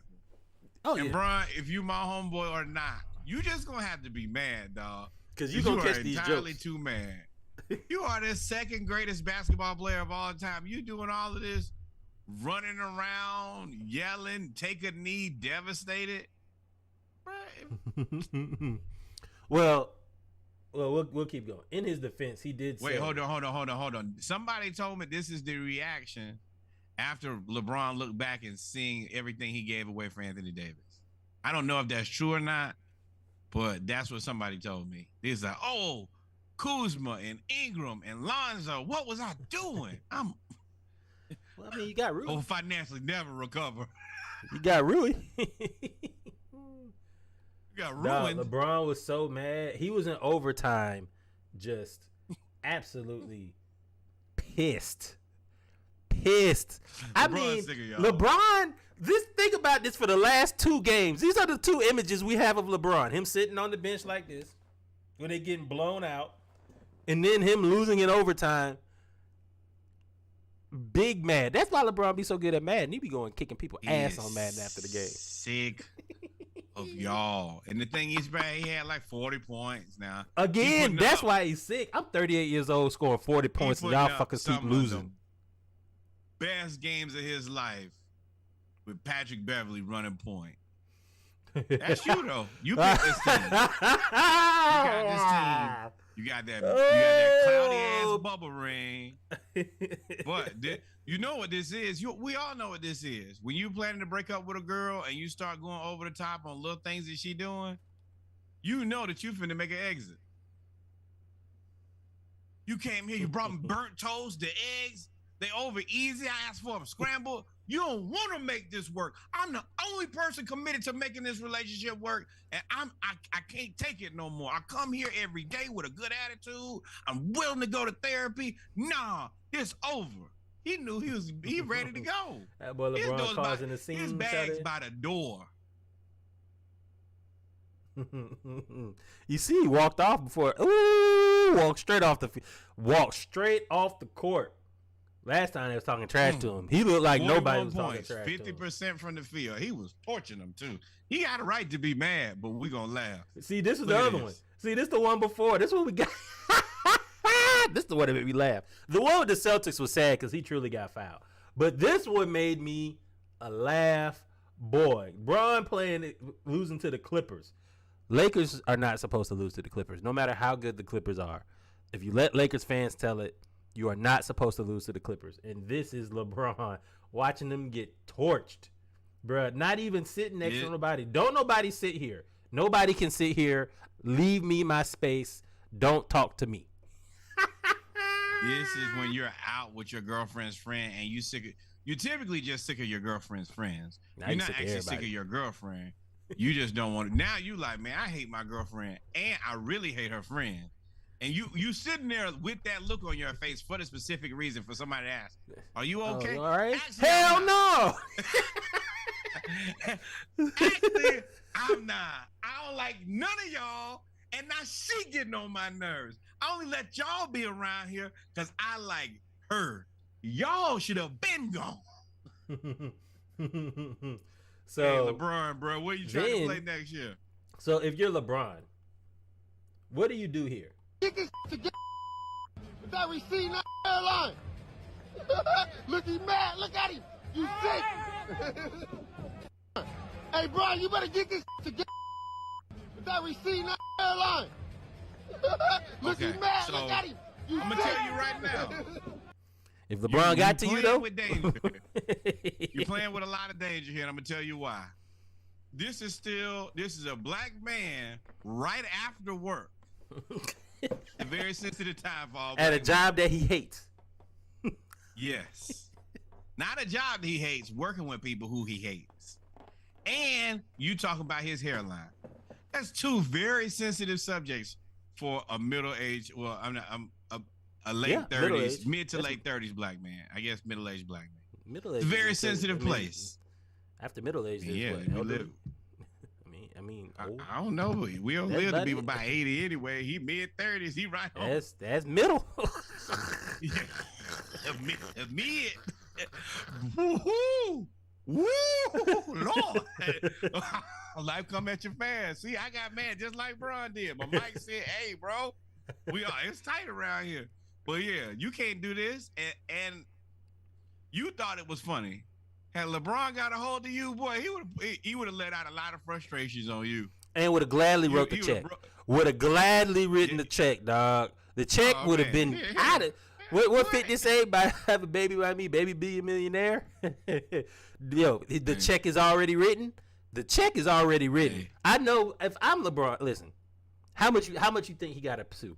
How much is an ass whooping to an egregious fan worth to LeBron? Just one time. Somebody that's been talking bro, you like this the whole get time. That Nike wing back. They named it after me to give it to him. I don't care. For the ass what I'm finna whoop, I'm gonna get my money's worth. Know that much, boy. So how much would you give up? I would be okay to be sued for, $3 million if I'm a billionaire. As a billionaire? Yeah, $3 million. Go ahead. How much? There's $3 million. $3 million. As a billionaire? Yeah. Oh no, I'm not. How long do I get to whoop? How long do I get to whoop him? A regular fight. You fight. All right, so I'm gonna say a regular fight. I'm gonna say it's got to be a fight. It can't be no. I punch you, you girl up, and then go get security, pull me off, and it's $3 million. No, you have. I get to you, and the only person that's in between me and you is that little old lady right there that's gonna keep me from whooping your ass. Yeah, Doris is back. That's Doris from the Gritty. She back. And I'm gonna think that's like a good 2.5 minute fight, and I'm in top physical condition. And I'm getting at You least think a couple you think stomps that in dude there. could take punches from LeBron for 2.5 minutes? I think that's a 30-second fight, but you I don't just think need to hit he him. I don't think he has much of a choice. Once LeBron start punching, I don't think. Well, I don't think he'll be conscious for 2.5 minutes to take those fights. Oh, now that's between him and his own skeletal and structural system. Fight that however you can, dog. But I'm gonna tell you, I'm throwing makers. So then I'm trying to knock your block off. then But you hold say- on for that. then Wait. you I ain't tell you how much I spend. I might be up for 20 million. 20 mil? I'm a billionaire, and I haven't even gotten. I'm an underpaid billionaire, and realistically, society. he has a high chance of making. He may have the opportunity to make as much or more money post retirement. Yeah. Take the 20, bro. You can take this 20 million and you gonna earn it the hard way. Cause I'm finna put hands, feet, and beats on you, my friend. Boy. So then there's LeBron. Yeah, I and did Jason. it. And I hope it burned in hell. And I hope he burns in hell. Where's that Samuel L. Jackson clip? Yo, I stomp him out to the lights come on. Hey, y'all. So I can't wait till do the Celtics and the Lakers play again? I just knew you was gonna say I can't wait till you whoop somebody. I don't know. I don't know if LeBron has that in him. I don't know. I'm not willing to find out. I'm about to say I'm not willing to find out, but I'm not gonna be the one to try to push him to that point. But I don't know. No, he has sir. too much to lose more than gaining whooping somebody ass. Now on the court, though, Who got too much to lose? on the court, I mean with future business stuff and all that. On the court though, Jason Tatum, Billionaire too now. LeBron said, "Yo, good block, Jason Tatum. Look at the foul. Look at the foul. That is a foul though. Smooth on the arm. LeBron, big mad. Oh my God, what the hell? Big pout. Big baby Bron. That was a foul. That was a foul. Yo. LeBron was big mad. Said, good block, Jason Tatum. Jason Tatum said, last night was a blur. Good game, champ. Ain't gonna lie to you. Well, first of all, they're good friends. I mean, they went to Draymond's wedding together. We got the pictures, album art. They all real good friends. That's not good friend. He idolizes that man. Either way, they have a positive relationship. This will blow by. But Jason Tatum definitely pulled the excuse of I'll remember. It wasn't me. Last night was a blur. I don't remember anything. I don't think that was an you don't excuse. have to remember anything. The picture's right here. I think it was clearly him being facetious. Think so? Yeah, that's it. Yeah. Hey, you look at the emojis. Good game. You got me. This is my issue with this is LeBron. You also get plenty of calls. Never seen you this upset when it goes the other way. Well, I mean, why would you be upset for getting the call? I don't understand that point. But I mean, this was a game. You can't be jumping all around. You Ray J and One Wish video on your knee. Bro, walk that shit off, man. No. If you listen to LeBron in the post game, he said that reaction was also over a few games this season. He feels that players have been fouled at the end of the game, have not gotten a call, and ended up costing them the game. They feel that on multiple games. I mean, Dennis Schroeder said something. Wait. Did it cost you more games than trading for Anthony Davis? I mean, I would think not. Oh, okay, then. So as mad as you want to be with the refs, be mad at yourself. Nah, that's not fair. That's not fair. What's not fair about you playing GM and destroying this team, and now your team's sorry as hell, and you mad because you lost the game on a Wednesday? Bro, we do not care. Yeah. Boo-doo-doo-doo-doo. Hey, cry me a river, my guy. Call Justin Timberlake, see if he's free. Oh, man. Luda Skip. Ladies and gentlemen, Candace Parker has now made the best team. has made the best team in the WNBA the best team, the best team in the WNBA. They now have Asia. Good, better, best. Never let it rest. So your good is your better. Your better is your better best. is your best. They have Asia Wilson, who's the reigning Miss WNBA. I don't know anything else. I don't think she was Defensive Player of the Year. I think she was MVP, Offensive Player of the Year, Finals MVP. She also won Rookie of the Year 2 years ago or 3 years ago. She is everything. Super team. I would like that. Is this the first WNBA super team? Imagine if they kept Liv's camp age. She could still come back. No, she was with the Sparks, was she? No, she cannot. No, she cannot. She is not invited to the cookout anymore. Oh, Sneaky said KD to the Dubs, the female version. Yeah, she did slap the Africans. She can't do that. KD to the Dubs, the female version. No, that's not the reason. You went somewhere else and then acted a fool again. I told you, I don't think Cam Bates want to play basketball anymore. But congratulations to Candace Parker. I've been a long time supporter of the Las Vegas Aces. What's the difference between her going there and KD going to the Warriors? Now that a viewer brought it up. I mean, let's be real. It's a woman, so we're gonna champion this move. I didn't see anything wrong with what KD did. They had a good job. They were hiring. He went over there. Isn't that what we do every day? Better benefits, better connections. Yeah. I done started my life in Silicon Valley. Like, y'all don't know how much KD worth a shit ton of money. Y'all mad with me because I went to a better job. Now, if you do that, then it's good career management. Me, if I do it, I'm the worst guy to ever play basketball. Well, you can hate me from outside the club, my friend. And Trey is hurt tonight. Yeah, he's not playing. So yeah, Candace Parker. Are we gonna go? Since we talked about KD, great segue, guys. Kevin, oh man, Kevin Durant commented on Shaquille O'Neal when Shaq said, "Yo, I don't know who Rui Hachimura is." Basically, when the Lakers traded for Rui Hachimura, Shaq said, "I don't know who is that? Who? I don't know him." Shaquille went on to later say, "If you ain't a top 10 player, I don't know who you are." Lie. I'm not watching the Bullets or the Wizards. Shaq doubled down, but then KD called him out and said, "Dang, Shaq don't know basketball."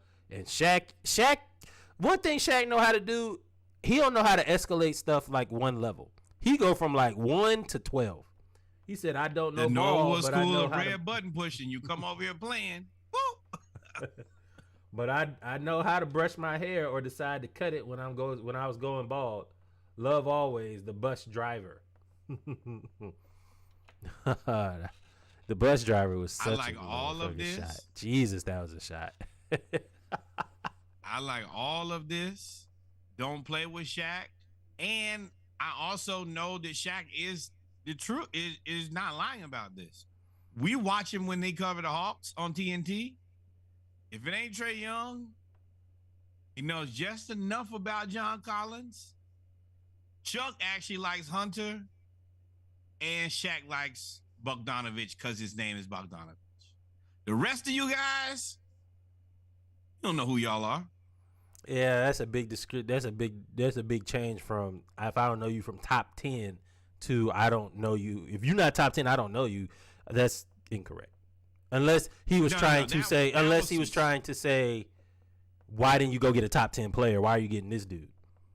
No, what he was trying to say was, number one, Lakers are his team. He supports the Lakers.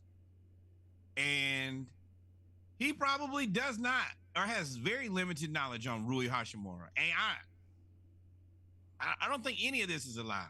And I've said it too. Rui, unfortunately, is not really the best at anything. So you can't even put him in a category of like, oh, yeah, well, Rui will be the guy to, shoot a bunch of threes or dunk on you or play good defense. Rui's just kind of a all-around decent basketball player. So you don't think he moves the needles for this Lakers team at all? And KD was like, What, is damn, he I got cooked cross-stitching? for saying nothing. KD said, I got cooked for just asking a question.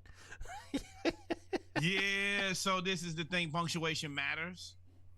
And I think that Shaq took this as Shaq doesn't know basketball. Shaq doesn't know basketball. And I think that Kevin, you still put it out there like you was insinuating. You was playing with fire. Well, no. Like I said, for somebody to say, I don't know you if you're not a top 10 player, unless you're being facetious and you're saying that none of y'all other people matter directly and not implying it, then you definitely, you know more than top 10 players. Like, yeah, but I think there's 32 teams. You know the best player on just about every team. That's 32 players right there. Yes. He was being facetious with that, but I think the Shaq probably only knows your best 7s on good team, top 5 on everybody else. There's 100 players. Yeah. He knows more than 10 damn basketball players. He has personal relationships with more than 10 active basketball players. So that's what I'm saying. Well, the top 10. So that's what I'm saying. Like, well, dang, Shaq, I think he was responding like, dang, if Shaq is being facetious, KD was being facetious too. And Shaq was like, nah, ain't no facetiousness ain't over one here, funny brother. person here. It is me. This is my show. and as a person who's done that a few times, every now and then you gotta let them know, hey, that joke was good. I'm the person here for the comedic relief, and we're in this right here, right now. KD be going after people on Twitter. Now, Joel Embiid did this celebration after an intense game with the Nets that saw Joel Embiid drop 1 million points and 1 million rebounds and 1 million assists and step back threes like he's been doing all year, and he should definitely be an all-star starter. Y'all are crazy. I was about to say the same thing that he had 22 points in the first half tonight. I get a lot of those. Joel Embiid on fire in the first half, 22 points, 7 rebounds, 3 blocks. Back up. Half to play. Not in the MVP, whatever, man. Joel Embiid and Nicholas Claxton, though. Nicholas Claxton is making his best impression of Defensive Player of the Year. He leads the league in blocks. He's top 5. Don't misquote me. My top 10 in rebounding. He is a defensive force for the Nets, who, for the most part, don't have any inside defense besides him. So, well, KD plays, but KD really ain't no post defender. But he's been playing out of his mind, and him and Joel Embiid went at it. Woo! Did they go at it? In the first half, they did, and then Joel and the 76ers went I thought crazy. You were talking about for the game. No, that happened when Nicholas Claxton blocked his shot, and then started talking, and then Joel started being Joel, and then they got into it a little bit. I was like, Joel about to kill you for the rest of the game. By the way, you still give up 65 pounds to that guy. No matter how high you can jump, ain't nothing you can really do. 65 pounds. He has a better jump shot. He has better footwork. He has better in paint. He has better perimeter. He has a better mid range. He's a better defensive player. He's taller. He's not than the better you. defensive player. He's heavier than you. He's not the better defensive player. But I was talking about you talking about skill. I'm talking about I'm talking about this year he is. I'm talking about Joel Embiid was just gonna punish him because at the end of the day, if you let me finish, he got 65 pounds on you minimum, and there's really nothing you can do when he does. It's like Giannis when Giannis decides to be Giannis. When Giannis is like, okay, no more jump shots. I'm about to score 50 points on 90% shooting. What, didn't he just do that? 70% shooting? 50 points on 75% shooting? Like, when he decides to do that, there's really nothing you can do. And when Joel Embiid decides to just be 7'1", 300 pounds, there's nothing anybody can do in the league. Nobody. And that's what I was saying when I was like, yo, he about to punish you. He's about to punish you on the block. He's about to punish you all over the court, but he is going to let you know that he is stronger, bigger, and better than you in every sense of the basketball world. That's what I meant. But I do think Nicholas Claxton is better. Is better than him defensively this year. This year, he is. Nicholas Claxton is a defensive player of the year candidate. No, Yes, he is. Show me. He Until proven otherwise. He leads the league in blocks. He leads the league in blocks. He leads any person that leads the league in blocks is going to be a defensive player of the year candidate. Any person. Okay, well, I'm looking at the ladder, and I'm going to tell you a name that I see absent. Nicholas Claxton. And I see a bunch of guys on this list who play his position. Jaren Jackson Jr., Brook Lopez. Oh. Brook Lopez. He's right, Kev. He's second behind Jaren Jackson Jr., I believe. They've talked about this literally all year. He leads the league in blocks. Maybe he is. I know he is. I'm telling you. Stat man. He ain't a better defender than damn man. Hell no. You can say whatever you want to. Make it dress it up, make it look real. This year he is a better defender. You but again, telling me that man, he don't even believe that. No, you're the only one that don't believe that. But and you even went to your to your numbers and it still showed that you're wrong. But again, Kevin Durant, the whole point of this entire segment, was Kevin Durant's Twitter fingers went at Joel Embiid right after going at Shaq. You better leave them bigs alone. Yeah, ain't nothing you can do with Joel, bro. But I mean, nothing Joel can do with Kevin Durant either. But I mean, I do also want to let you know that Triple H did support this. He actually asked, with the fine being, I think it was either 15 or 20,000, can he just pay for them in bulk? If Joel wanted to get a few more off, and I support that, being that the WWE. And then you got to have him at the WWE at the end of the season. Got to do it. Absolutely, without a doubt. And they print money over there. Well, until recently, and now it looks like they're gonna just sell it all off. But with that said, yeah, they're printing money. So yeah, I want to see this every game if Triple H is willing to pay for it. Yeah. Oh, that's what you're looking at the text that Kev sent. You said apparently so. Oh, anyway, yeah, man. I think these two are scheduled to play each other in the play-in. I'm not playing in the playoffs. I think right now they're 3-6. Maybe they're 4-5. No, I think by the end of the season they could end up playing each other in the first or second round. Well, sorry to the Nets and the Nicholas Claxton. You better win Defensive Player of the Year because you're not gonna win that battle versus Joel Embiid. Call God. Joel gonna try to kill you, bro. He gonna try to kill you. Try. Cam Thomas never smiles. I don't know why. A lot of people didn't know why. And then they asked him, Cam, how come you don't never smile? So no, he's very laid back. He's known for not getting up or down. He's never really angry or mad. But they said, yo, why don't you ever smile? He said, because ain't shit funny. And that was the interview, ladies and gentlemen. What do you mean? Do you see who's on his team? Ben Simmons. I wouldn't laugh either. You see all that money he getting paid? Ain't nothing. What is funny about a dude who can't shoot free throws, can't shoot at all, refused to shoot the ball, scared of Trae Young, the back didn't broke, he got tapped in the eye, had to go to the locker room. No, I ain't nothing funny except for getting this dude off my team. Oh, and the whole time James Harden is averaging like 20, 10, and 10. Yeah. Nothing is funny about this. Yeah. Well, I mean, that's your answer. No, if you want to talk about, I didn't know that's where you were going to go with that. My answer was, well, you can't really blame Ben Simmons for Cam Thomas being mad. You got to blame Kyrie Irving. Because Kyrie Irving was the one that pissed James Harden off when he was going through whatever he was going through. And then James Harden said, fuck it, I'm out, and went to a place that could afford him. It just so happens that Philly was like, hey, he wants to leave too. Let's just swap. Even swap ain't a swindle. This was a swindle. And now you have somebody you have a team going to the finals. You have another team trying to stay out of the play-in round. It is what it is. And for all of y'all that said that James Harden was fat and out of shape, he was fat and out of shape. He didn't care. The best days of his career. Once again, I'm talking to my brother Cedric.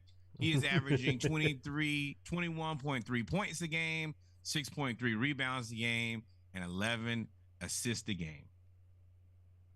Yeah, he is. And I told y'all, and let this be a lesson to some of y'all. When y'all say that players have just fallen off a cliff, go back and figure out when they fell off a cliff. If they've fallen off the cliff in less than 12 months, you might want to reassess that. Well, James Harden's been known to show up to camp out of shape, but he just didn't want to be there no more. And he forced his way out. Sorry for the Nets, not really. And then finally, great job, Nets. The Memphis Grizzlies did a lot of talking.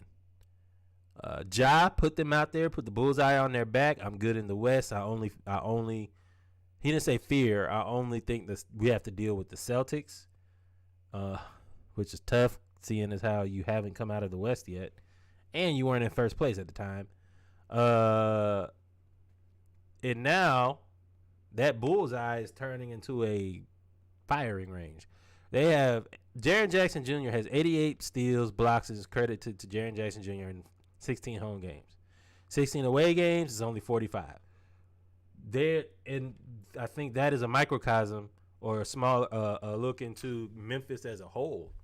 Like, they've fallen off really since that discussion. Well, it's tricky because, of course, this came from Reddit, and there have been most people who I guess have vetted and say out of his 66 blocks, looks here, they said like only 3 of them were mislabeled.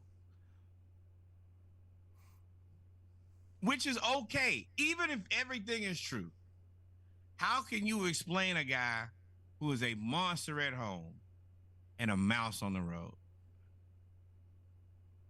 I mean, a lot of players early in their career deal with that. This is a stark difference.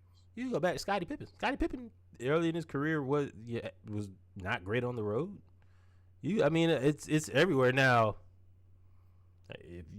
My point is, you can't be out there you got the bullseye on your back now. You have to answer the bell, Memphis. These teams are coming trying to knock you. You know what's crazy? Dunked all over him. That's what it is. By putting that bullseye on their back, you get treated like you won the NBA championship. You get treated like we are gonna play our best against y'all every single game. Without the championship. Now, I mean, it maybe by the playoffs, like Steve said, better fix it by the playoffs. Maybe by the playoffs they'll be battle tested, but y'all got a lot of improvement. Did too much talking, not enough win. We go up to 10, they looking for smoke. Well, you might need an N95 pass because you don't look smoke proof to me, boy. Yeah. Now at home they are difficult to beat at home, but like any other young team on the road, there's a lot of chinks in their armor. So we'll see, man. But if they ever get over that hump, though, because they are young everywhere. They have their starting 5. 1, 2, 3, 4, 5. They're all young. Jaren Jackson Jr., John Morant, Steven Adams. Brooks. Steven Adams is still in his 20s. How many more years you think Steven Adams got?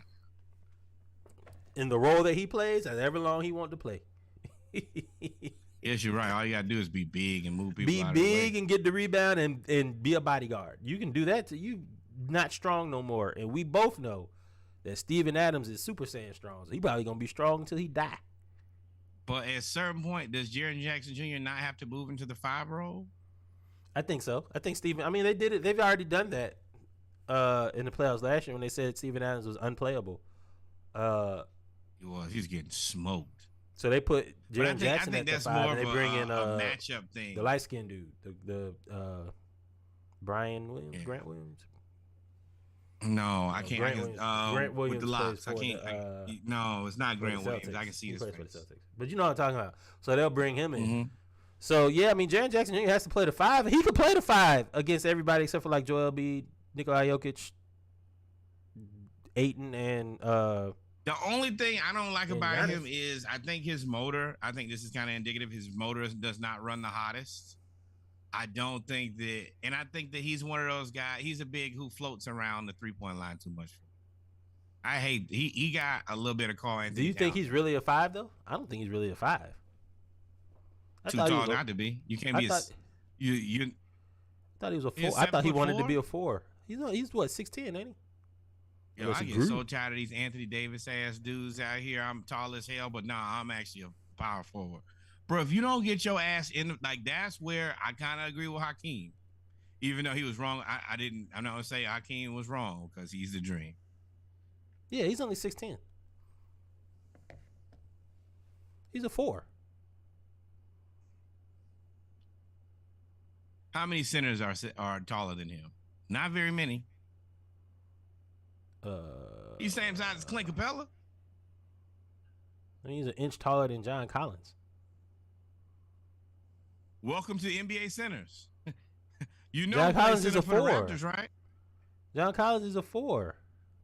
The Raptors don't have a center. Is also like 7 feet tall. Too. The Raptors don't. You said the Raptors don't have a center. They play nothing but forwards. They play 2-point guards and forwards. That's all they play. They don't play nobody else. But in terms of centers, I mean, Steven Adams is taller. Ayton is taller. The dude for the Bucks is taller. Both of them. He should be able to guard. He should be able to guard him. He's really but he's a 4. I ain't saying he shouldn't be able to guard him. He's a 4. He's not a 5. He's gonna have problems with 5s. Who?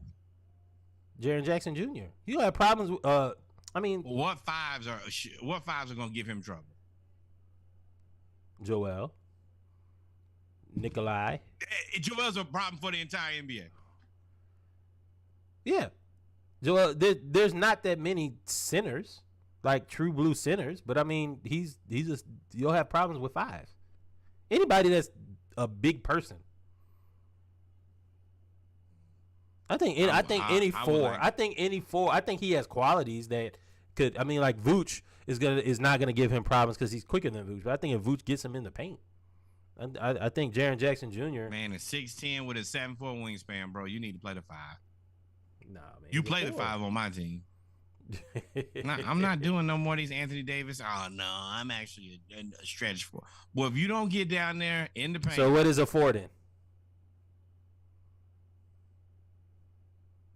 For me, if 6'10" is taller, if 6'10" is taller, is too tall to be a 4. Then what is a 4? Because remember, your 3s are like 6'6" to 6'9". So what is a 4? So if you're saying 6'10" is above is a 5, and your 3s are 6'6" to 6'9", where does the 4 come in? Or is there no more 4s? Is that really it? There's no more 4s, just a bunch of athletic 5s? Clearly, that's where we're moving. That's where you're moving. I mean, the Hawks are the leaders of not believing in power forwards. They just happen to have 2 of them. They're pretty good. They just don't play them or get them involved. But no, for me, I want that's the benefit. I want Anthony Davis to play the 5. I want a guy who can play top tier defense, which these guys should be able to do. They should be top tier rebounders. And they have an offensive skill set that's crazy. Yes, that's what I want out of my 5. That allows me to play with more athletic players on the floor. So, in conclusion, you're saying there's no more 4s then? If I'm the coach, Jaren Jackson is the 5. Then who's the 4? Not on that team. I'm just saying, if you're saying, I'm going off you saying 6'10" or taller is a 5. And then you agreed that 6'6", 6'9" is a 4. I mean, it's a 3. Me? So I'm trying to figure out if you're saying there's no 4. I'm like, well, then there's levels of 5s. There's levels of 5s. Then there's your dominant 5s that are paint. Huh?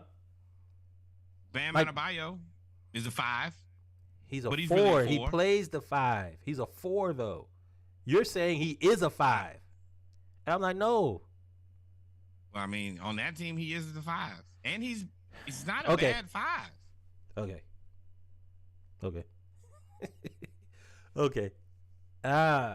What else we got? I think that's it though. I think that's it at basketball. Then we end on another somber note. Sorry, Jaren Jackson Jr. With that being Get said, away guys, from the perimeter. You're 6'10" and 7'4" wingspan. Shoot in the paint. Stop shooting all them threes. Guys, make me sick shooting all them threes. shake your cane. We come to the end of the basketball segment. We'll be right Almost back gave with you the finger. And I wouldn't have been wrong. It would have had arthritis. We'll be right back with the football segment. Y'all stay tuned. Listen to the Splashcast 12 Tell me if package. that got arthritis. Just go put some Asper cream on there. You know where to get it. You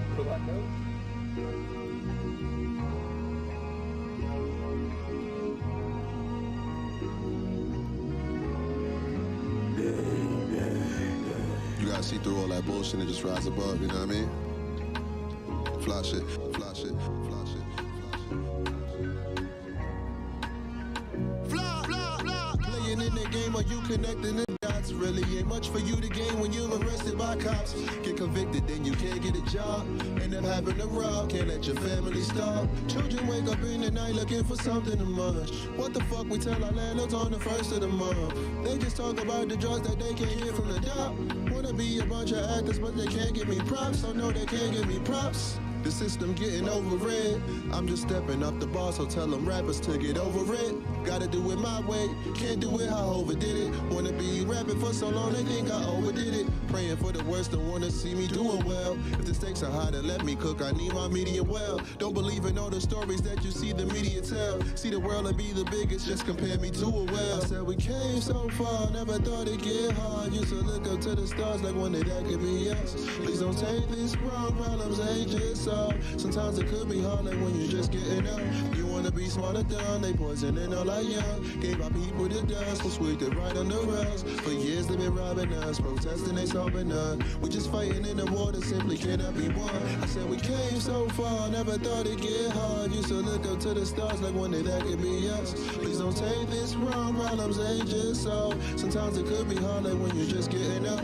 You wanna be smart or dumb, they poisoning all our young. Gave our people the dust, was swept it right under us. For years they've been robbing us, protesting they solving none. We just fighting in the war that simply cannot be won. I be won, cannot be won. We just fighting in the war that simply cannot be won. Be won. How the hell we supposed to win if we all cannot be won?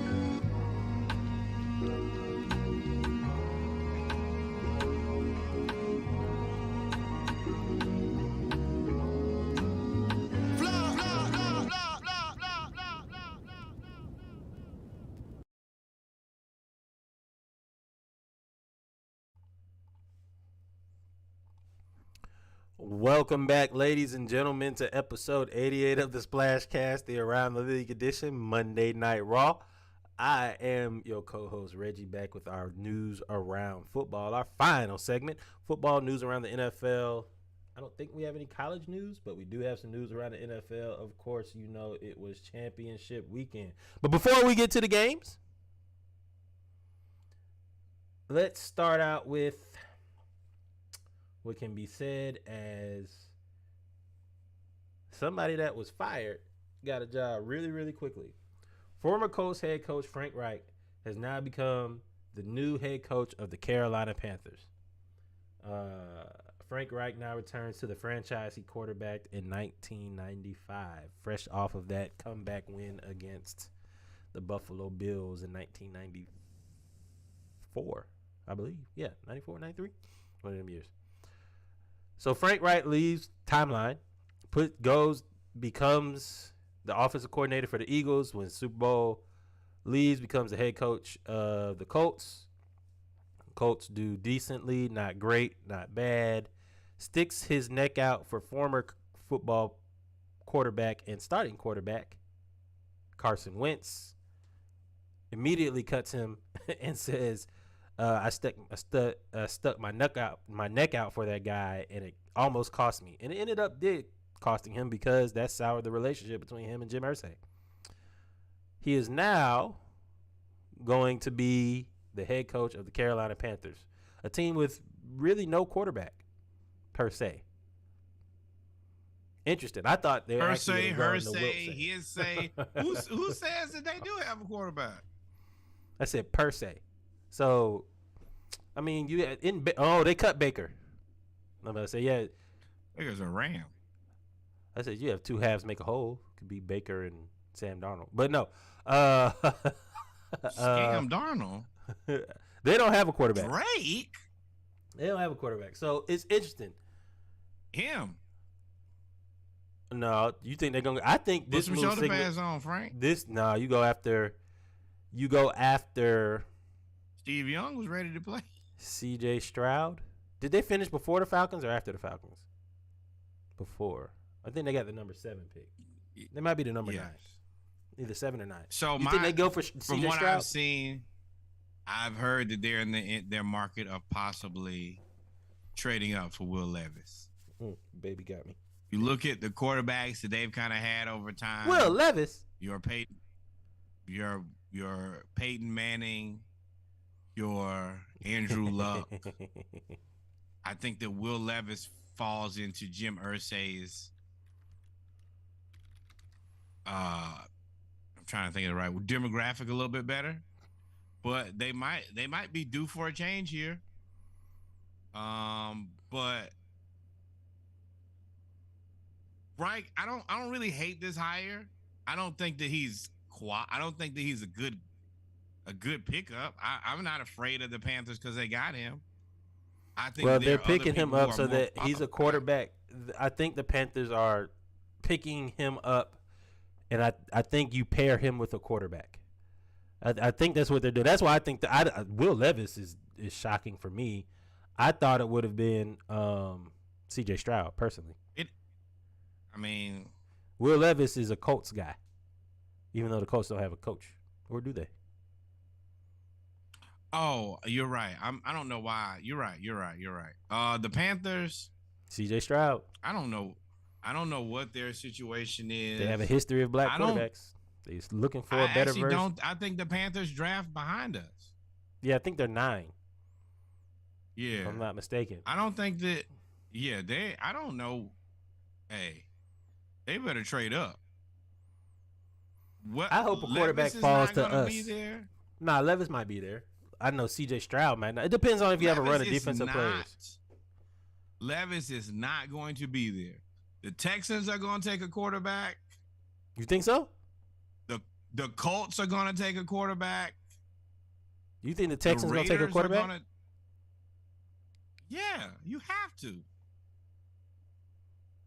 I thought they have Davis Mills. You think that DeMeco Ryans, he's already a defensive guy. Oh, we'll get there. We'll get there. I already know where he's. There's rumors of where he's trying to go. There's already rumors of who he's trying to get. But the Texans have to get a quarterback. And once again, they're kind of thank God that it didn't happen for us. But you assume that you'll be drafted first again next season too. So that was my thing. Texans aren't good. You want to assume that your team gets better, so you're not in a position to draft the best quarterback again. But that's. And the Panthers, when did the Panthers draft? The Panthers draft 9. So no, I expect Levis to be off the board by then. I expect Stroud and Bryce Young to be off the board.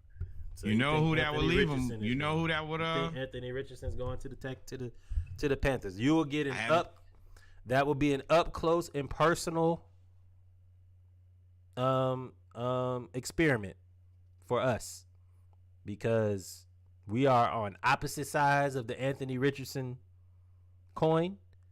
He thinks he's gonna be good. I don't. So we will get to see him twice a year. He's top 5. But the Panthers. I didn't say. I said he will. You think he's gonna be good? I don't. And we'll get it up close and personal. Anybody can. If you go, I don't care. Jamarcus Russell I'm a firm could believer. be good. So if Zach, you go to the wrong team, Taylor it's Thomas almost could be impossible good to too. Yeah, he went to the right team. I don't think he went to the right team. I definitely don't think he went to the right team. The Jets are not an offensive team. They didn't need him to be an offensive player. All they needed him to do was just throw the ball on time. He couldn't do that. I think that he could be mediocre. Richardson or I Malik think he could Willis? have been mediocre with the Jets. Oh, he's gonna say Richardson. But I'm actually saying Richardson for a different reason. You actually had an opportunity for Malik to play, and he just on that team. You think Anthony Richardson could have done better? That team is awful. I don't know. No. What I'm saying is I don't know about Anthony Richardson. What I saw from Malik, I don't think that that's the place for him, though. I don't think that. I think that Tennessee is a perfect example of a place that you can go and it just you could be good and it not be good for you. Their game is not really built on molding and teaching a quarterback. You need to be able to be an adult, make pretty good pass decisions, and let Derrick Henry run the offense. Well, I mean, there's not that, and I think that's why I think Carolina is definitely going to try to get a quarterback because that's what Frank Reich is doing. Frank Reich is known; he's the quarterback whisperer. He's supposed to mold and develop quarterbacks, and get the best, and get the best out of the quarterback. I mean, at the time, you got to remember Carson Wentz was an MVP candidate before he tore his ACL. You got to remember that. He then came back and was just awful. Now, he also believe. I mean, it was. I mean, that's a fact. It's a fact. It's a fact. It might have been a 1 year wonder, but it's a fact. So is Carson Wentz still a starter in the NFL? I mean, I don't know. Probably not. I think they're moving on from him in Washington. I'm sure there's a team that could take him. I think Carson. Do you think that he will start the season as a starter next season? Oh, no. I think him and Baker Mayfield are in the same conversation. Number one quarterbacks, drafted number one overall that shouldn't have been, that were overhyped and are not starters in the NFL. Same thing, except for one had a year where he was an MVP candidate, and then they won the Super Bowl after he tore his ACL, and then somebody else that didn't do. Baker, I think Baker will be a starter in the NFL next year. I do not see a way for Carson Wentz to be a starter next year. Where's Baker gonna start? The bottom 10 teams in the NFL, he's a better quarterback than. Where is Baker gonna start? Where would he start that you would invest? The bottom 10 teams in the NFL have a chance to draft a rookie Arizona? quarterback. Arizona? You think he'll start? Oh, because Kyler Murray's hurt. Oh, that's what it's going to be a situation. Well, yeah. Well, then he's not a starter in the NFL. Then he's just a backup. He's a preferred backup. He ain't no starter. That's just being a preferred backup. If Kyler Murray were to be healthy the next day, he would be cut. I think the Baker would then find that not a job. There's always going to be. Okay, got one for you. Baker or Anthony Richardson. Baker or Anthony Richardson? You go at the younger quarterback. You go at the younger quarterback. You will pick Anthony Richardson before Baker Mayfield. I would not be put in that position. But I've never seen anybody get out of a hypothetical like that. I would actually never even be in that situation. There ain't no way you can. I don't have an answer because I can't compute that those are your two options out of all the quarterbacks associated with the NFL. That those are your final two options. That is some mismanagement. Somebody has mismanaged. I definitely think Baker could start for the Jets, but I think the Jets are going to try to go all in. I think that especially Saleh coming from the 49ers and them being very aggressive in trying to play to win, I think that he understands that the windows are smaller. I think that they're dead set on going to get it. What makes you think the Jets are about to go all in? They just hired Nathaniel Hackett. Now, this was dumb. This is grade A dumb. This is the reason that I don't. Did you mean to do that? You can look at a team. That was a great segue if you did. But there's no way that I think that. I think that they are. I think, no. You can do something dumb and that not change your theory. This was dumb. I don't understand why you would ever want to hire Hackett. This is the guy who had to hire somebody else to tell him how to be a coach, how to manage the clock.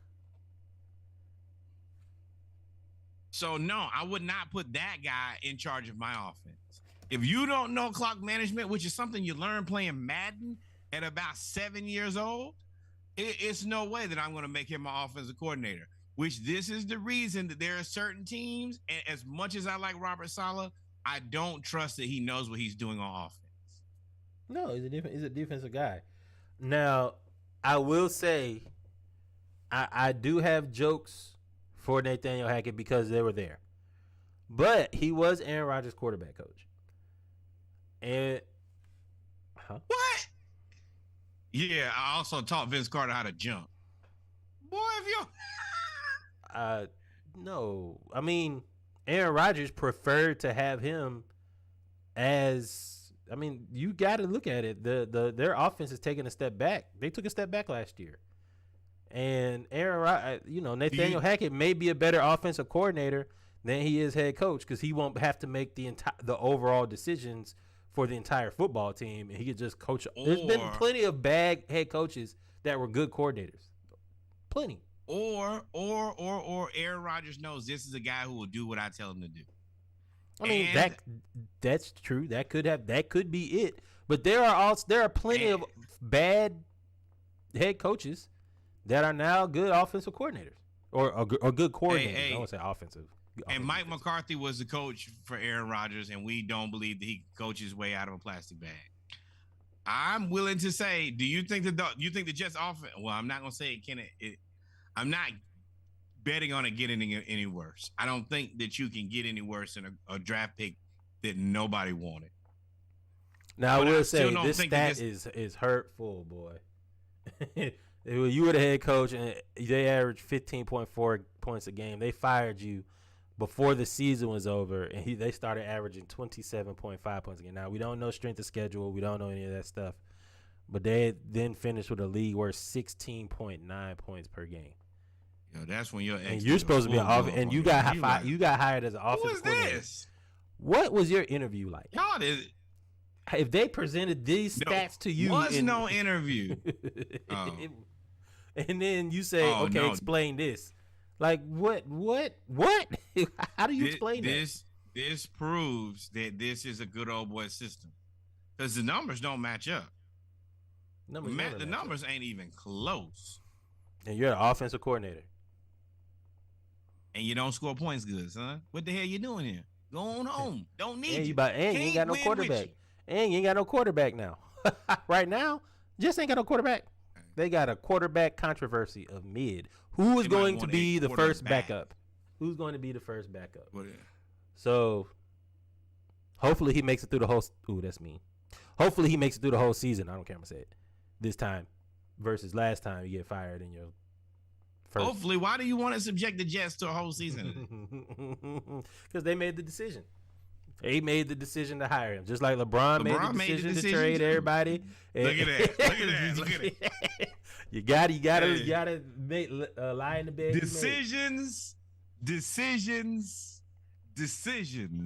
and the decision with the Houston Texans is burn it down. Control. Start all over. Never happened. Men in Black flashing thing. Everybody forget everything that ever happened. We just gonna get new logos. We might get a whole new team. New color scheme. We're going to knock this stadium down, build a whole nother stadium on the north side. We want y'all to forget that anything before today ever existed. And sad enough to say, I think that's the right answer. And they sent out a survey to the fans. If you're going to do a rebrand, this may be the way to go. Because you're keeping the fans involved, allegedly. And, I mean, you're doing a rebrand because y'all are terrible. And because of everything these that logos are terrible. That logo is terrible. You think that logo is good? I've never actually really paid attention to it. I thought they should have gone back to the Oilers, to be perfectly honest, but they can't because the Oilers moved to Tennessee, and Tennessee is actually the franchise that owned the Oilers. So but while I I've understand, always hated these stupid logos. They look like an XFL team. They look like an XFL team. They kind of look like. If you really look at the logo, it kind of looks like a steak. Nothing about this really is the. I never would have said. It don't look like a T-bone to you. That look like a steer. That's what it looked like to me. I mean, all of the above. You know how they like to put the double entendre in these things. I've always hated this logo. I've always thought this logo was terrible, trash. The jerseys have been trash. Everything about this has been terrible. You think they're gonna change the colors? Or they're gonna keep the colors red, white, and blue? Probably keep the color scheme, but you could. I would be thrilled to get rid of that logo. I hate that logo. What is Houston known for? Oil, guns, oil, food. Well, you can't. And so Oilers was perfect. I mean, that was perfect, and you let them go. It was. I mean, I like the name, the Texans. You need. I mean, the issue is you can't infringe on the Cowboys. No, the issue is you have to infringe. You want your market to get as big as the Cowboys, or try to, which we'll never do. But you don't. No, you try your best not to be the little brother. But what I'm saying is your logo can't look like the Cowboys, so that eliminates all types of stars and guns.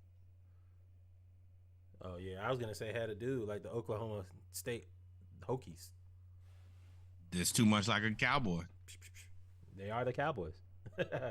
So I'm interested to see how this goes. Of course, they're really, to me, they're trying to get the stench off of everything that happened with Deshaun Watson. And at this point, or they could change their logo to a massage table.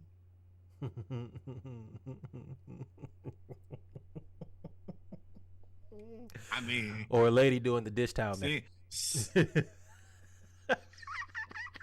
is water, ladies and gentlemen. I do not want y'all to think that I'm drinking to that.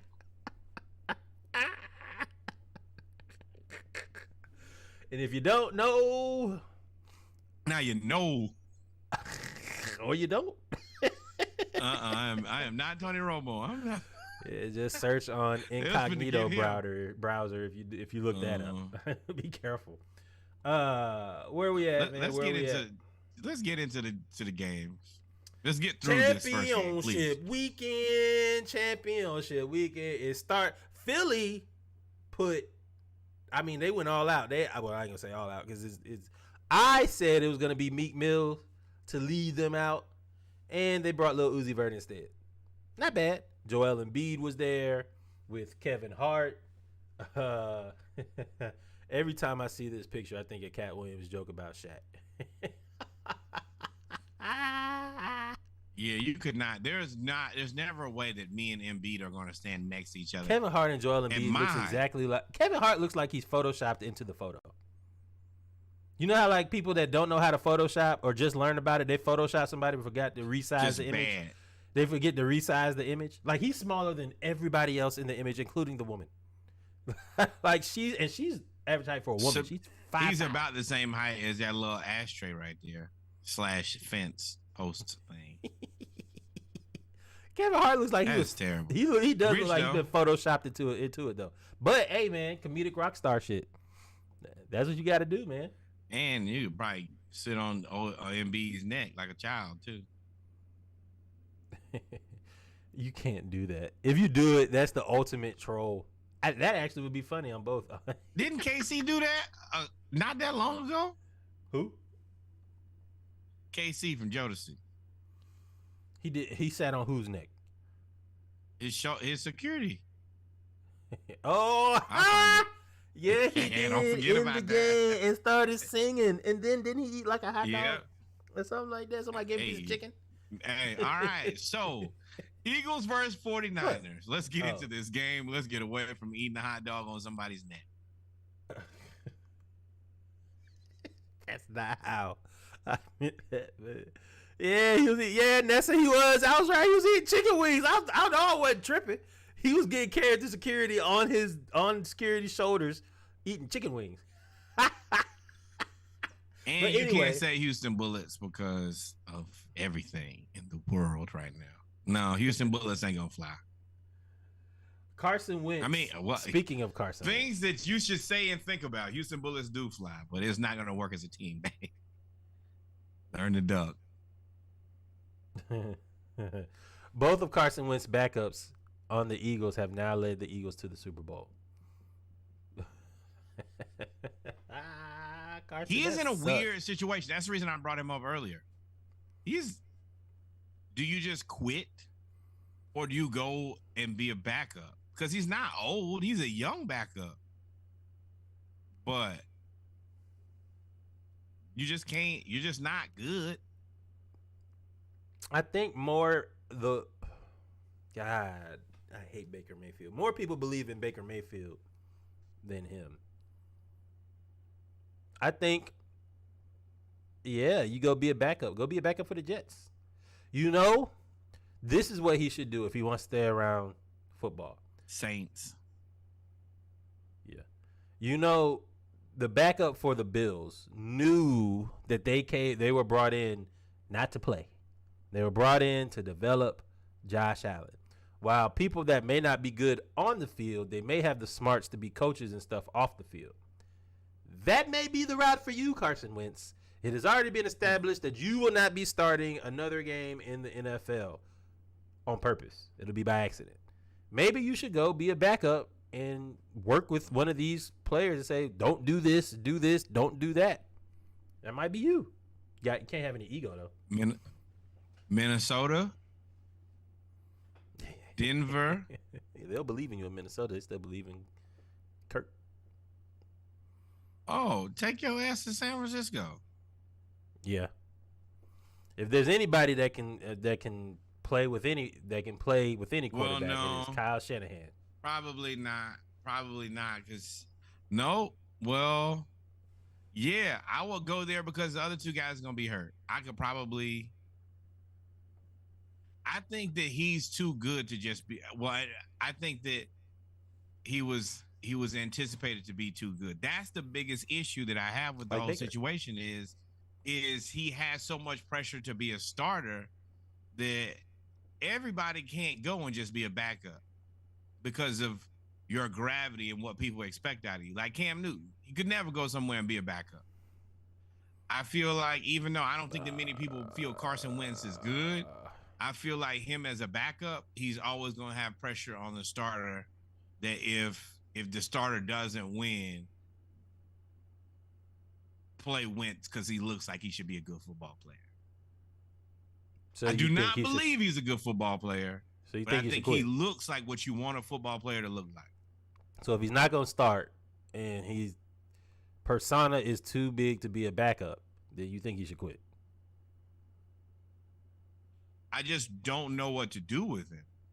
It's not that I necessarily it ain't think too much. If all GMs think your way, he's not good enough to start, and he's not good enough. And his persona is too big to be a back. He's too much of a distraction to be a backup.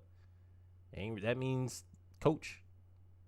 I probably don't want him on my roster because he's like Carmelo. All you can do is come here and cause problems. If we don't win, people's gonna start asking questions, justified or unjustified. Well, and Carmelo's not in the league, so I mean, there you go. You're right. I didn't think that Carmelo should have been in the league for a long time. That they kept paying him, not doing anything. Yeah, offensively, he wasn't as bad. So, in this game started out with all the hype. It was Devontae Eagles everything. Running game, defense, total package team against boy genius, really man genius, and Kyle Shanahan, the 49ers defense, and the upstart Brock Purdy. I was interested to see how Brock Purdy went against this team, and on the first play? First drive, Brock Purdy gets hit, and as he's throwing, tears his UCL and his throwing elbow, meaning he will be out 6 months and will need surgery. He's currently getting a second opinion. He could February, March, April, May, June, July. Minimum.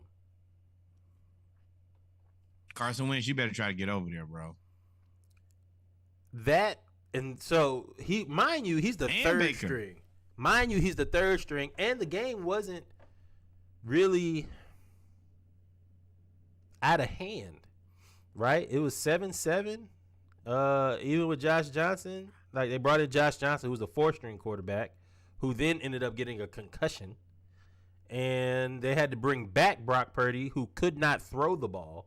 It had Kyle Juszczyk as the fullback / H-back as the emergency quarterback. That's 5 quarterbacks that you've gone through in one season.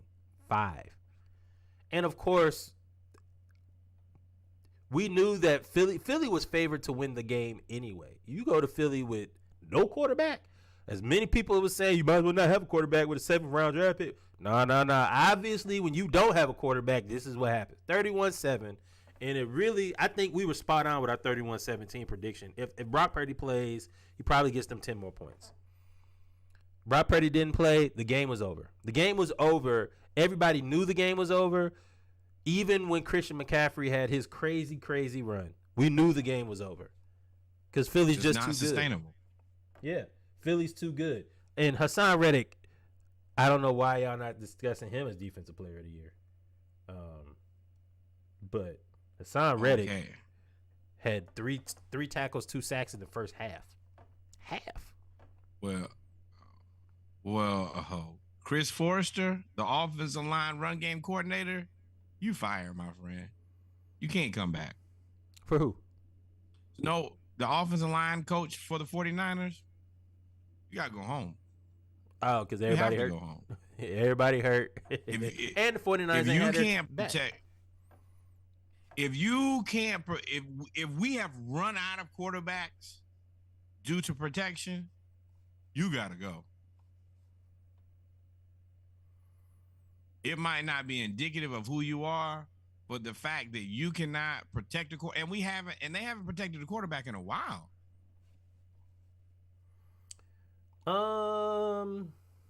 Trey Lance was a preseason injury. Jimmy Garoppolo has been hurt Jimmy twice. G got hurt last season too. He broke shoulder last season, foot this season. Remember, they played like 3 quarterbacks last season too. And you have the number 1 offensive lineman in football. That part. You have and Trent we Williams. See he ain't about no jokes. He body slammed dude from the Eagles. So shout out to Josh Johnson, man. This is one he has played for a lot of teams. He's been in and out of the league, but we have all the things that we talked about before. Was black quarterbacks having the ability to be long-term backups, right? Normally, the backup role is reserved for white quarterbacks. You go in, make your little $2 million a year, $4 million a year, and sit back and chill out. That's normally being reserved. So shout out to Josh Johnson. You've been everywhere, though, bro. I'm not shouting him out. He played terrible. He played awful. I mean, he was the 4th string run. They brought him in 3 weeks ago. You mean like Brock Purdy did? No, Brock Purdy was on the roster. Brock Purdy was the 3rd string. Brock Purdy was on the roster. He wasn't on the roster. He didn't get added to the roster until. I gotta look that up. Brock Purdy was on the roster longer. Unplayable. He was unplayable. Baker Mayfield. Say what you want to. He was in Carolina 1 week. He was in LA by the end of the week, and he was playable. We saw it tonight. Yeah, we saw Baker play for the Panthers. They cut him by the end of the week. He was in LA, and he won that game. Josh Johnson looked like a middle school quarterback on a not good team. Yeah, it was rough. It was definitely. And you got all this rough experience. You didn't play for 50. You legit have played for half of the NFL. You should know 2 things. You should come in and probably know the verbiage, and you should probably know what the other team is doing because you played with them. Why should he know the verbiage? No, because you were on. Josh, you were on the team in 2021. You should definitely know the verbiage. Damn, I was shooting you a little bit of bail. No, what he did, no, that ain't it. It ain't it. And I'm happy that you had a long and clearly well-traveled career, but that was trash. And, I mean, you also got thrown in against the best defense in the league, too. So, there's that. And you have Trent Williams and McCaffrey and Debo and you still have Shanahan. Hey, man. Speaking of 49ers, MAGA's greatest family. So many places for you to go. MAGA's greatest family, the Boses. Why? I shouldn't have said that.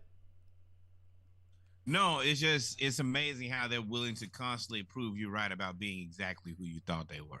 And while we're here, I did not see this originally. Can we discuss the young lady in the red boots?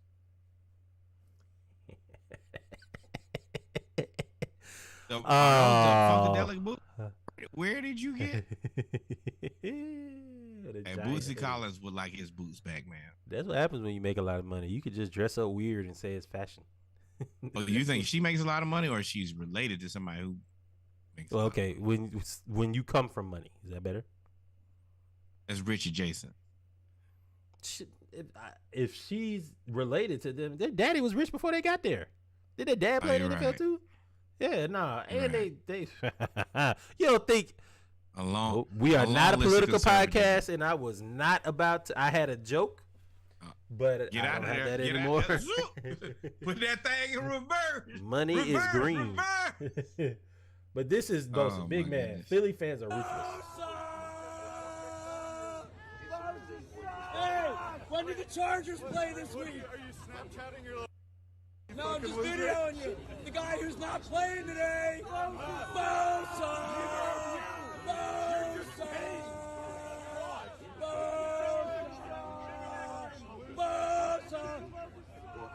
How are those? That's his family fault, though.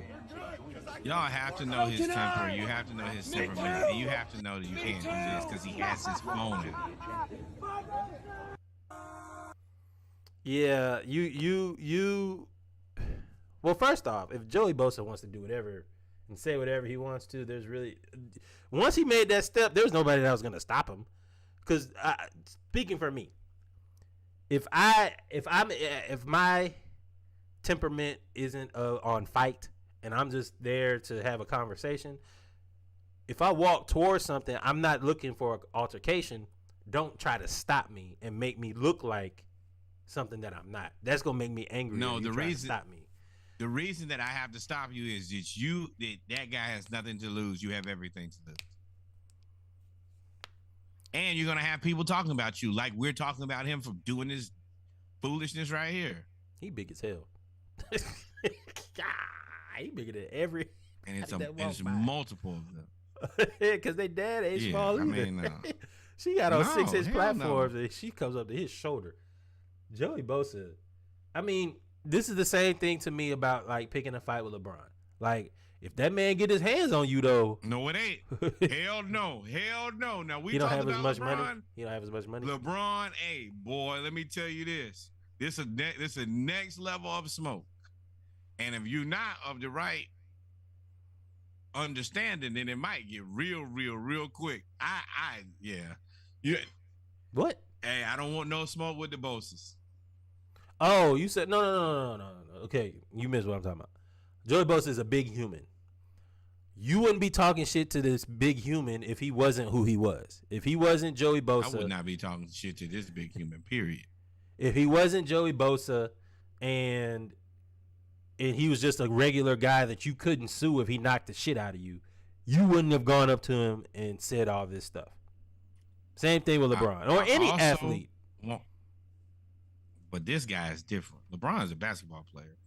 Joey Bosa hurts people for a living. It's what they pay him to do, and he's very effective.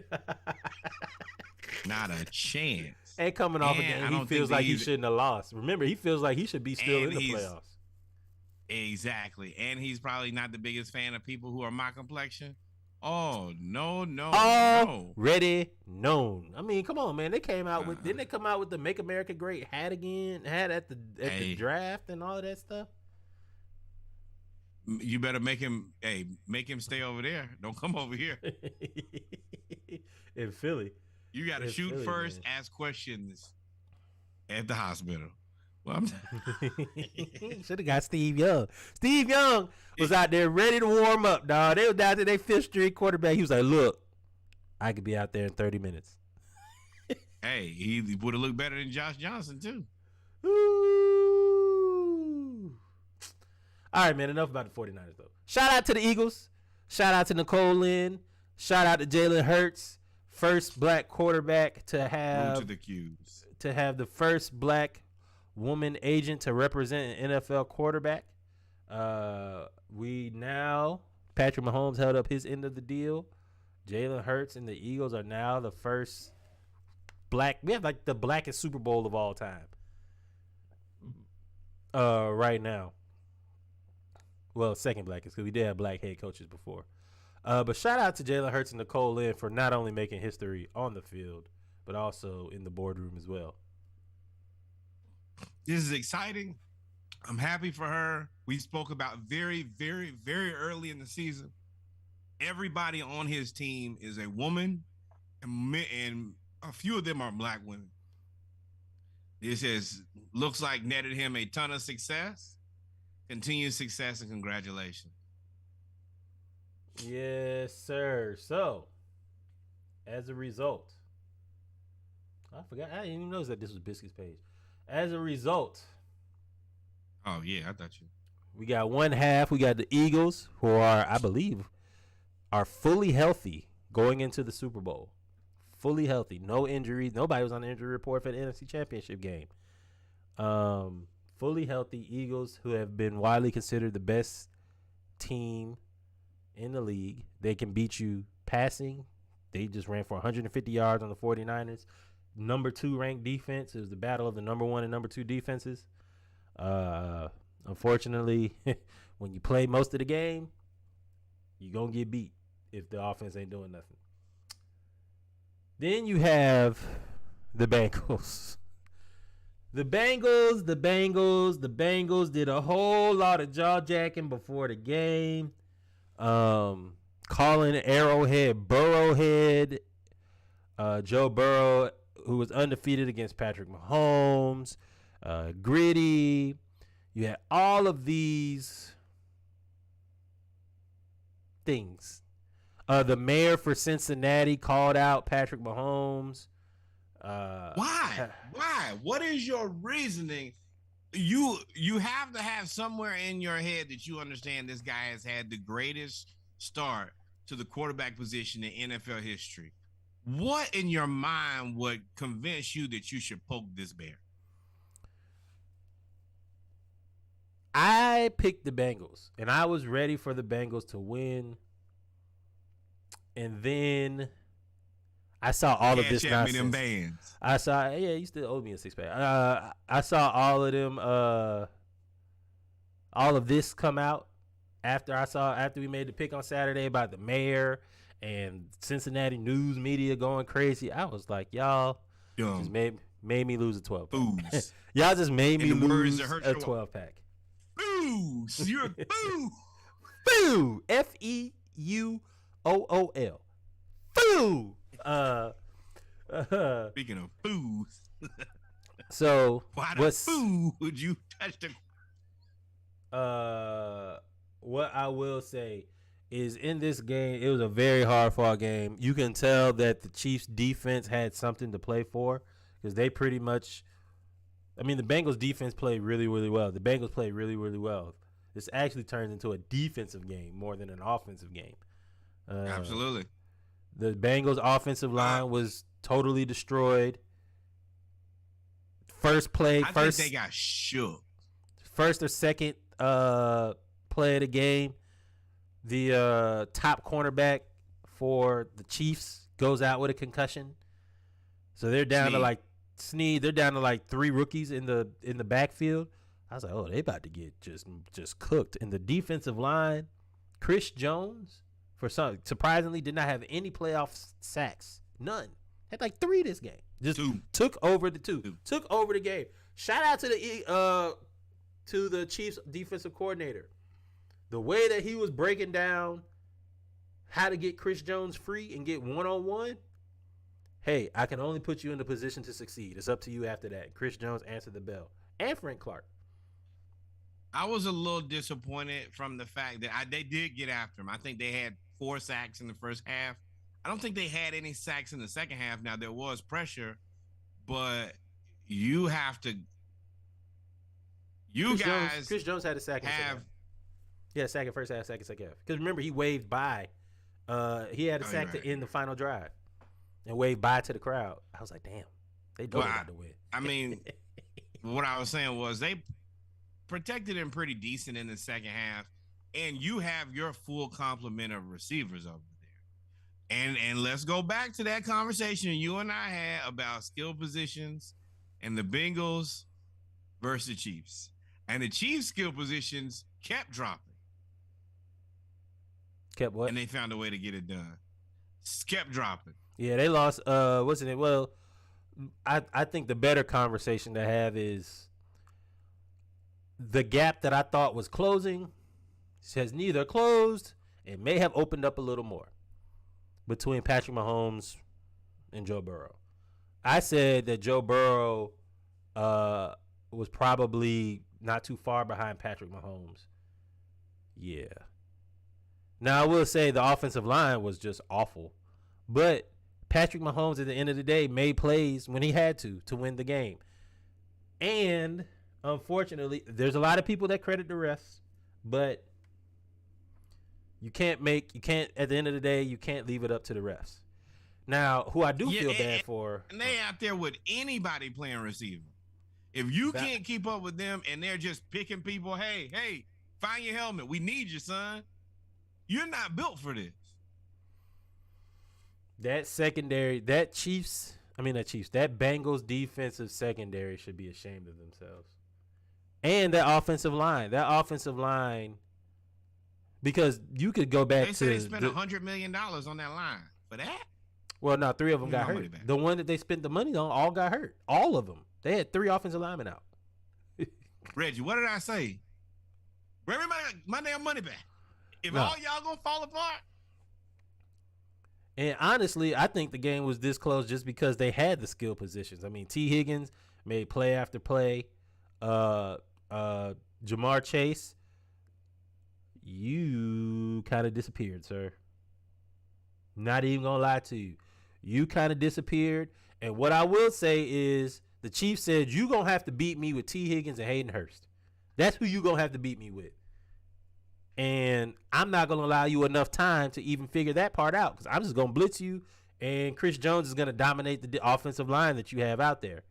And they couldn't run the ball. Now, I will say what I will digress on. I'm not going to digress on the skill position. I think the Bengals wide receivers are better than the Chiefs wide receivers by far. Joe Mixon. Running backs. Joe Mixon. Pacheco made you look like a damn fool. Pacheco was running his ass off, and Joe Mixon looked like he was running in mud. Now, I don't know if that has to do with the offensive line, or I don't know if that has to do with just Pacheco. I don't know. But you got your ass handed to you, on Sunday, Joe Mixon. You got beat down. What did I tell you, Reggie? And Jarek, wait, don't stop my digression. And Jarek got hurt. Jarek ain't even really played the whole second half. If you were looking, I thought I'd text y'all. Jarek was on the sideline stretching his hamstring out, stretching his legs out, and he really ain't do nothing the whole game. You could tell he was hurt. But then Pacheco got hurt. But then Pacheco came back. All the people got hurt, came back for the Chiefs, and y'all couldn't act like y'all was going to run the ball. All you do, run the ball. I think Pacheco had a concussion. I'm almost 100% sure he had a concussion. He was woozy. I saw him run. I saw him kind of hit the woos. I saw him go talk to a doctor, and I saw him take his helmet back. And then next, I was like, he was back out there. Now, I do want my credit because I told you, I said, you may not like Pacheco more than Samaje P. Ryan or Joe Mixon. He runs angrily and aggressively. And he did that shit all night. Every chance he got, if he you ran somebody over. Him, he ran somebody over. You paid for it. And that's what I said. I said he has that second gear that all running backs don't have. I can't remember the dude who was playing with San Francisco.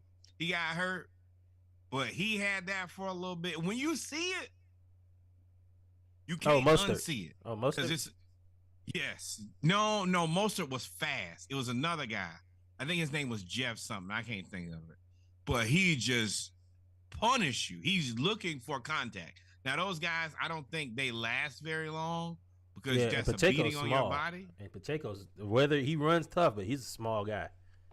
But I'm gonna tell you that. But every time that there's a collision, the other guy hurts worse than he does. And Except I've for when he's seen it woozy. every time. He there is no finesse. It ain't a whole lot of jukes. Is hey, you go ahead, get him. Hey, this is the Oklahoma drill, and you get down there, and I'm gonna be down there, and I'm gonna make you a basketball player today. Jeff Wilson. That was it, Jeff Wilson. You're right. So this was the defining play of the game. Joseph Osai he was not even close. He's a rookie from the University of Texas. It might be his second year. Linebacker and defensive end. Osai had the best game on defense for the Bengals, and it wasn't even close. Unfortunately, he will be remembered for this play with 13 seconds left. 15-yard penalty out of bounds that got them put in field goal range, and he hyperextended his knee. And that was the point that I kept going to was, yes, number one, you're way past the solid white line, bro. Ooh. But that leg had to hurt so bad. You wrecked yourself in the process of trying to, and I think that you can make a dirty play without being a dirty player. This was definitely a play where you were out of control. Like as a football player, that's one thing they always tell you: stay in control. He was so out of control though. He hit the quarterback, and then and I know what he was probably trying to do was trying to make the game-saving tackle. You know, you just get yourself in a situation where he had done everything else right. He led the team in tackles. He had led the team in sacks.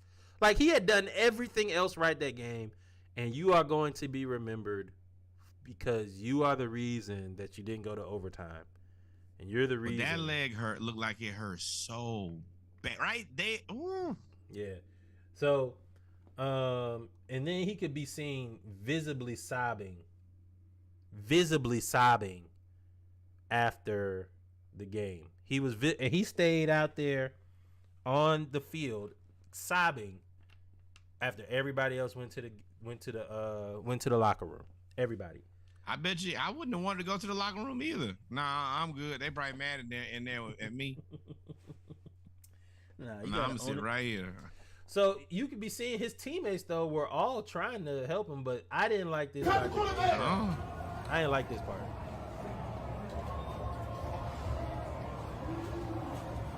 Oh, not good.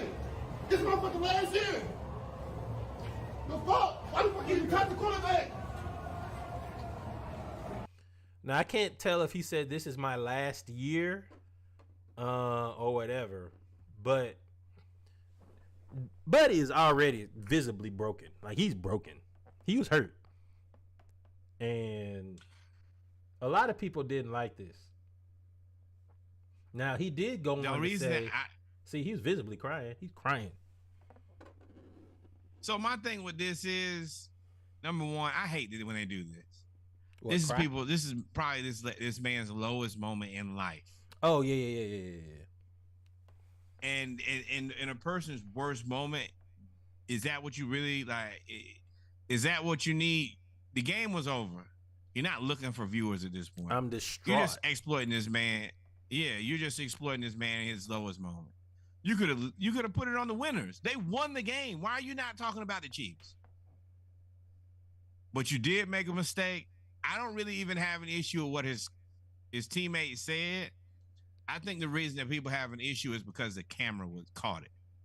Yeah. If you've ever been in a football locker room, yeah, that's fair. That's fair.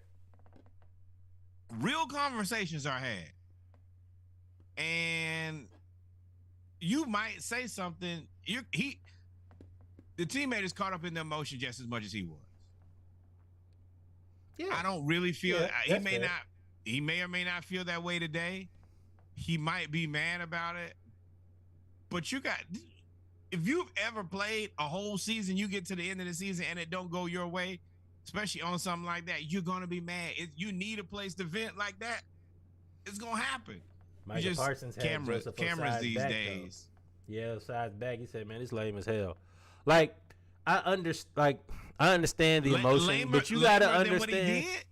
You gotta understand, like, you're also putting the entire loss on me. Like, I could see if it were somebody that didn't play well. I played better than you. I took your spot. We in this position because of me, good and bad. So, like, I get it. You upset. Well, if you gotta take the good, you gotta take the bad. You know how that goes. No, that's what I'm saying. If you want me to take the bad, then let's be honest. But I mean, that's just me. I'd have shot back. Like, we would have. Hey, I fucked up. My bad. But if you kept going, we would have just didn't. It is what it is. It is what it is. I would have said what I got to say. But I mean, it's heartbreaking. It's heartbreaking. It's heartbreaking. It's heartbreaking. I think we had actually Osai in his but maybe we didn't in the post game when he actually talked about he was grateful because most of his teammates actually had his back, and what y'all saw was just not the entire story. So, you know, it's heartbreaking for the Bengals. It's heartbreaking for Joseph Osai, but it's part of the game, bro. Part of the game. And hey, let's talk about the Chiefs and insult the Bears all at one time. Hey, the Bears, you have 10 postseason wins since the 1970 merger. Patrick Mahomes, who was born in the 1990s, 20-something years later, has 10 postseason wins just like you. Here's your reminder. You drafted Mitchell Trubisky instead of Patrick Mahomes. At number 2. Who told you to do that? Nobody told you to draft Mitchell Trubisky. We told you this guy is trash. He is terrible. He is never going to amount to anything. You guys somehow came up with the conversation and decided, oh, no, this is the guy we're supposed to reach for. He is now, well, I mean, I guess he ended the season as a backup for the Pittsburgh Steelers behind Kenny Pickett. So Bears fans are saying legit might be done. The Bears fans are saying Mahomes would not have been the same player under Matt Nagy. He had no veteran like Alex Smith to learn up under either if he went to the Bears. Y'all crazy as hell. If you think Mahomes wasn't going to be good regardless. Now, he did fall. There is some credit to him falling to the Chiefs and Andy Reid being smart enough to see everybody what everybody else ain't see. The Chiefs reached up and got him. That was their guy. Yeah, so Andy Reid was smart enough to see that he's better than everybody else. But I mean, this is not, to me, not a case of the franchise determines your destiny. Not in this case. It's Patrick Mahomes. Patrick Mahomes is going to do whatever Patrick Mahomes is going to do regardless. It was up to you to figure out how to get as much out of his talent as you can. I think you got as much out of Trubisky talent. Trubisky wasn't that good. I told you he wasn't that good when he was at North Carolina. Now, Mahomes, I think, would be probably an upgrade from Justin Fields in Chicago. Still not with enough weapons to make anything happen, but you would look at him and see, hey, there are some good parts of this guy. He'll probably be really good on somebody else's team. It's the same way I feel about Justin Fields.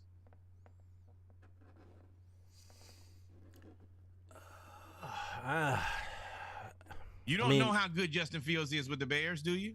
No, and a lot of people didn't know how good Patrick Mahomes was coming out of Texas Tech, even though he threw for 100,000 billion yards, because everybody from Texas Tech throws for 100,000 billion yards.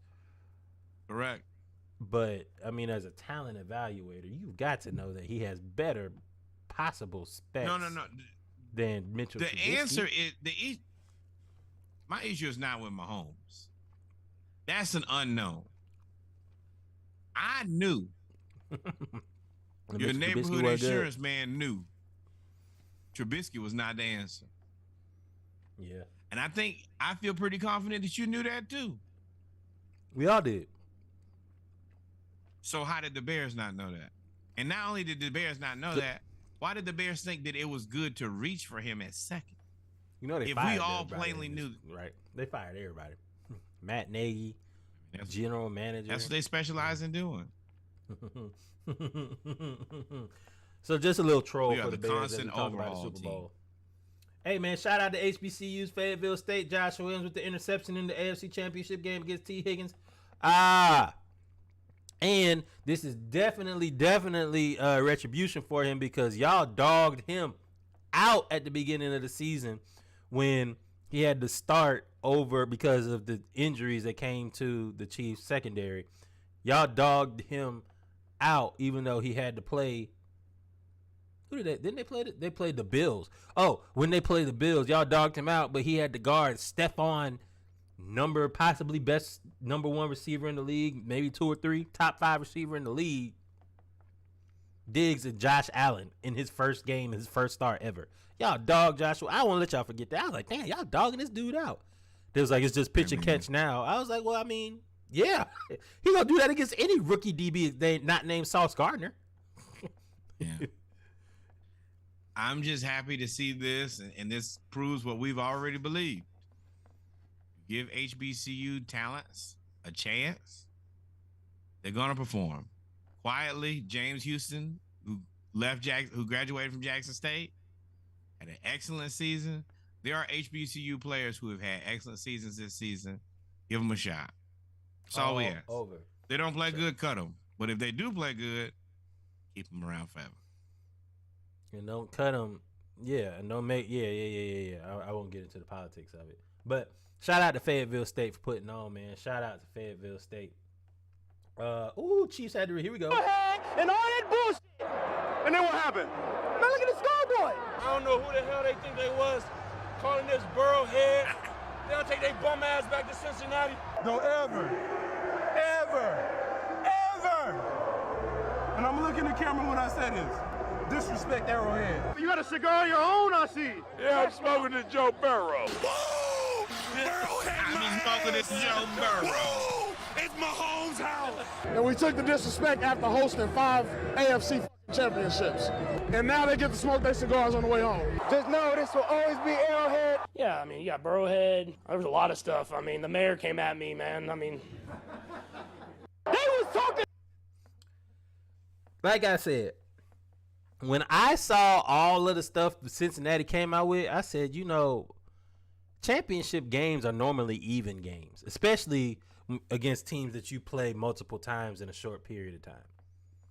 Championship games are even games. So with championship games being even games, you normally look for bulletin board material. You know who's good at making sure his team does not give bulletin board material? Nick Saban. And Cincinnati could have used a Nick Saban assistant, come in there and say, hey, guys, it's really not smart for us to say anything. Instead, Cincinnati doubled down on most of the stuff they said to Patrick Mahomes. And there's a borderline between cockiness and confidence. And all of these dudes heard that. Now, and my favorite part of this is Patrick Mahomes' dad and how different they sound. I won't. Smoking on that Joe Burrow. I see. yeah, I'm smoking this Joe Burrow. I'm smoking the Joe Burrow. Joe Burrow. Former Major League Baseball player. Rolled up. Boy, he had it they had the cigars in the suites. Hey. Like they were ready. Yeah. They even had the And got that Burrow pack dropped off at the house Joe earlier. Burrow, there he is again. Yeah. Light that shit, baby, light it! Unc smoke more than the cig, boy. Let me tell you. Yeah, Unc smokes more than a cig, bro. Unc jump that up Joe there. Burrow. Mr. Mahomes up And there. look, He was lit. Mahomes' brother ain't been around all season. He done popped up, and the wife done popped up at the very end. Well, they definitely kept his brother. His brother was out there. You know what it was? He stepped on a memorial for Demaryius Thomas last year by accident, and from making that them point TikToks. Now it's the end. and that too.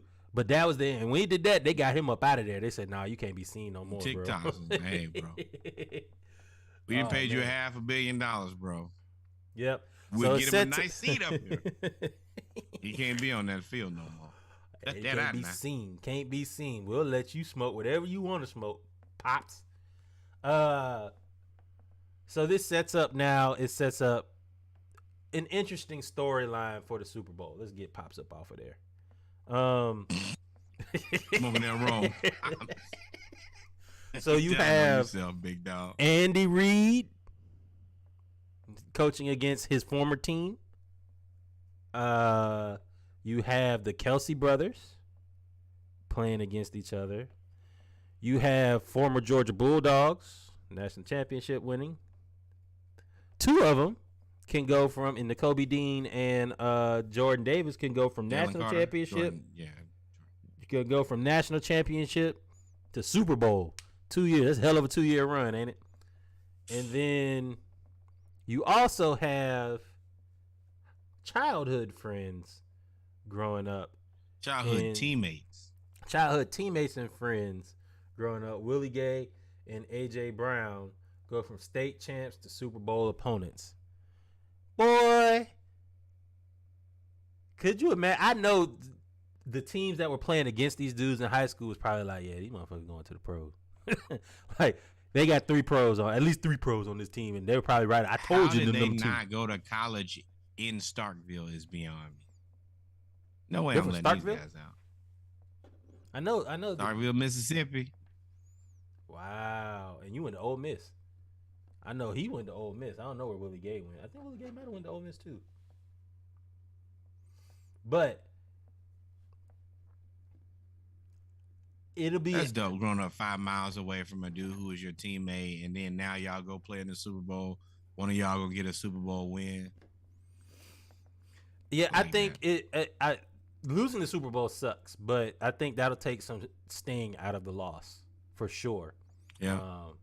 I just can't wait till they hit each other on the field one good time. Just like you take a slant and I drop back in coverage. We got to get it in now. You know, we both playing for that trophy. For that bonus. Best of luck. Nothing dirty, but I'm looking for a dub. Always, and if you in between me and the dub, then hey, good luck and Godspeed to all parties involved. Yes, sir. And before we go, there's somebody else playing in the Super Bowl that we want to mention. Longtime fan, longtime supporter. Mr. Jared McKinnon will be in the Super Bowl. Long way away from Statesboro. A long way. You excited? Yeah, yesterday, I don't think I fully come to grips with it. I was just, you know, you don't want to put the pressure on. It's the AFC Championship game because we've been there before. I think they went to the NFC Championship game versus the Vikings did. No. Kirk Cousins never made it to the No. NFC Championship game? No. Was it? It wasn't Kirk. It was when. It was when Diggs was there. Thielen was there. Was that Cousins the quarterback? Yeah, you talking about against the Saints? Yes. Yeah, I don't think he was there. Yeah, he was. Diggs, he was right there when Diggs called the touchdown. Oh well, Diggs, yeah. I don't know if that was touchdown. NFC. I think that was a wild card game. I think that was wild. I think that was a wild card game, and they lost the game. They would have went. They took them there, but I didn't want to put the outside pressure of that. I just want to go into the game like, hey man, just do your best, you know, and not think about it. And then it looked like they was going, you know, kind of lose the game. And once again, you still got to keep your mentals like focused. Like, nope, this is Mahomes. They're gonna figure out a way. And then when they finally won the game, you know, my OB Zach texted me like, all right, now I'm an Eagles fan. And we were just chopping it up. He was like, congratulations, but you know who I'm rooting for. And I was like, yeah, and you know who I'm rooting for. But So I'm Splash happy. Cast I'm gonna be just in the trying not to building? get over. Huh? You gonna be in the building? Man, I just saw something. They want like $13,000 for a ticket. And No. Phoenix ain't really hospitable for like finding a place to stay. You know, that's really like That's their not what whole I thought thing you were gonna is- say. I thought you were gonna go the conservative route in terms of conservatives and liberals and government and No. But Phoenix is Right. all about, that's their selling point, is to get you out there and be expensive, and that's a pretty penny to travel out there not during the Super Bowl. So you throw Super Bowl sauce on that, and that that's the Fortune 500 company mixer. So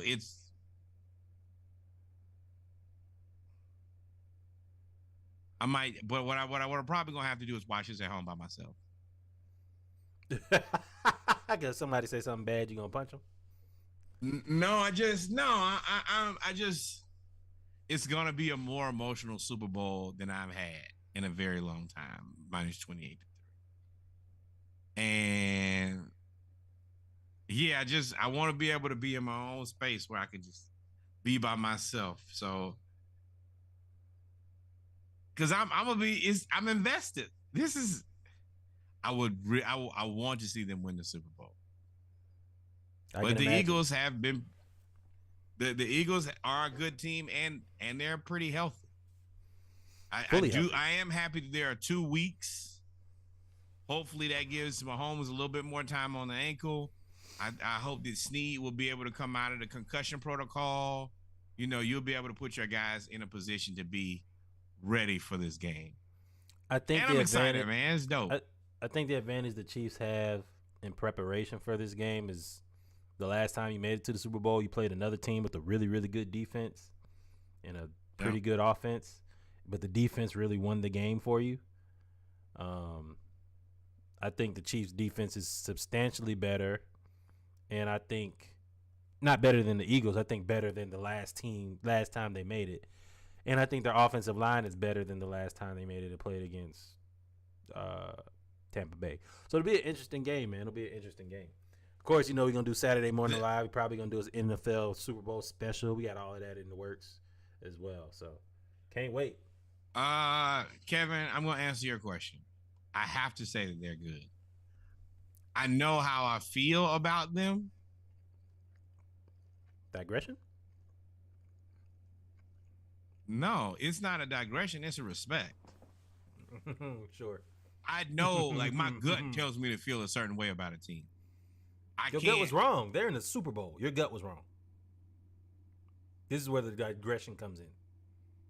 Okay, so if my gut was wrong, is there a situation where teams can play the right string of opponents? So are you going to try to moonwalk your way out of digression? You were wrong. Just say you were wrong. I just have my opinion is my opinion. I don't think that if you look at who the Eagles played, they played the 49ers, no QB. Fair, unfair. Okay. Then they played, the game before that was the Vikings? No, the Giants. Mm-hmm. I have said since day one of the football season, I have not believed in the New York Giants. Is that true or untrue? Mm-hmm. The Minnesota Vikings, we actually had an entire segment on how we knew that Kirk Cousins was a legitimate definition of mid. So are you going to do all of this to try to say that you're not going to digress and you still don't believe in the Eagles and that the Eagles are not what you think they are, even though they're in the Super Bowl? I'm not. I think that it would be fake and wrong for me to get up here and say, oh, no, I now think the Eagles are suddenly a super good team. You like, what have you said for the last 85 months in a row? So, well, I guess if it happens, we'll get to that point. If it happens, if they win, we'll get to that point because I would like you to defend them not being and having the right opponents and not being a good team and all this other stuff you said. Then to win the Super Bowl, I want to see the way that you backed out of digression. The only thing you can do, the way that you backed out of that digression. I respect you. The way you back out of your digression here is the way that you can back out of your digression. I want to see you do it in the Super Bowl because you don't never really admit that you're wrong. You just like to rephrase a bunch of words and then say, "Oh, it was really my opinion." My opinion. You know what? You opinion. MAGA sports talk. That's what you do. You say my opinion is my. I just have my opinion. I am not going to give. Everybody else will give up their opinion. My opinion is my opinion. I don't ask anybody to have my opinion. This is what I strongly So you believe. saying no opinion can be wrong, even when presented with more facts and more evidence? That is not what I said. You jumped to a conclusion. No, I'm asking you. I'm asking you. No, you can have wrong opinions. Sure, you can. So you don't. So okay, you can have wrong. That's all I need to know. We'll see. Now, if Patrick Mahomes wins all of this, then you could call them fraudulent all you want to, even in the Super Bowl. Which I agree, Kev. Not too many fraudulent teams make it to the Super Bowl. So. Okay. Woo! I knew the Giants slander was coming, Sneaky. They won the Super Bowl, though. You can't call them fraudulent. They won the Super Bowl. The Cowboys. You think the Giants were real when they won the Super Bowl? When they won the Super Bowl? No, this season. Oh, this team? I think they were good enough to make it to the playoffs. It's unfortunate they had to play the Eagles. Gregory Hines, stop. You didn't call me for tap dancing, pivoting. Are the Giants a good football team? Yes or no? They were a good football team. Yes, because they made it to the playoffs. They were good enough to make it to the playoffs. Yes. They were better. Why are you saying so many? I hate when people start saying they start surrounding their opinion with a bunch of ancillary words. They were so good and they was around. I said yes. I said yes. Then I said yes. They were good enough to make it to the playoffs. Yes. And then when you jumped in, I was actually gonna say they were good enough to be better than the majority of the teams out there. So yes, they were a good team. Okay. So you think the New York Giants are a good team? They were a good team this year. Gotcha. They were a good team this year. They took advantage. Wait. Hey. What? They were a good team. So do you think that they're a good team? Like today, the season is over. You think they're a good team still? We will see, depending on who they have next year. They were a good team this year. The New York Giants were a good team this year. Moonwalker. How? The New York Giants were a good team this year. You said the Eagles were not good. The Eagles are in the Super Bowl, and you still refuse to say that they're good. I know when things are over, unlike Ed Reed. Yeah, you throw a joke, which is very funny. But with that being said, ladies and gentlemen, we've come to the end of the Splash Cast Monday Night Raw. So, Sneaky, come on, man.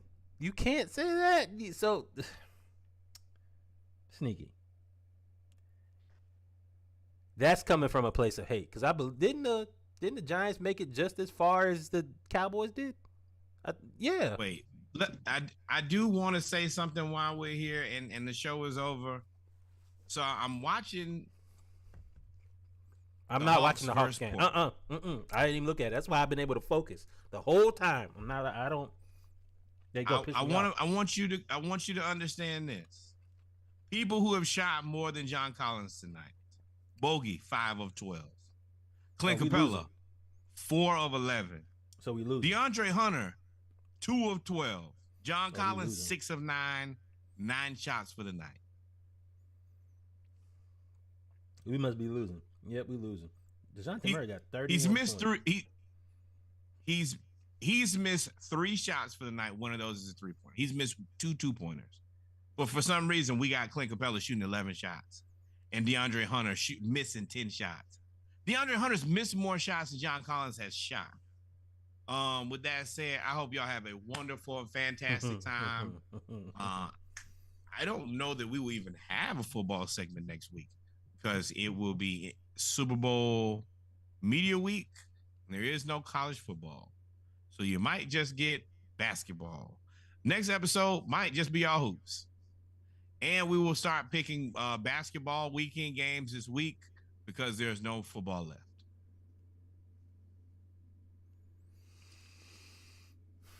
Did we miss anything, my friend?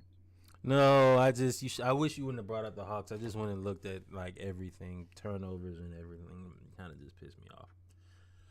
No, we didn't miss anything, guys. Thank you for tuning in, man. We appreciate it, man. We'll see y'all for Saturday Morning Live. We're about to pivot to some basketball, some interviews, a whole bunch of other stuff there in the summer and the spring months. With that being said, man, that's it. We out. Peace. Love you guys. Always remember, number one, More Black Baseball. If anybody missed it in the ATL edition, Mike Harris finally got his Rookie of the Year trophy. Congratulations to that brother.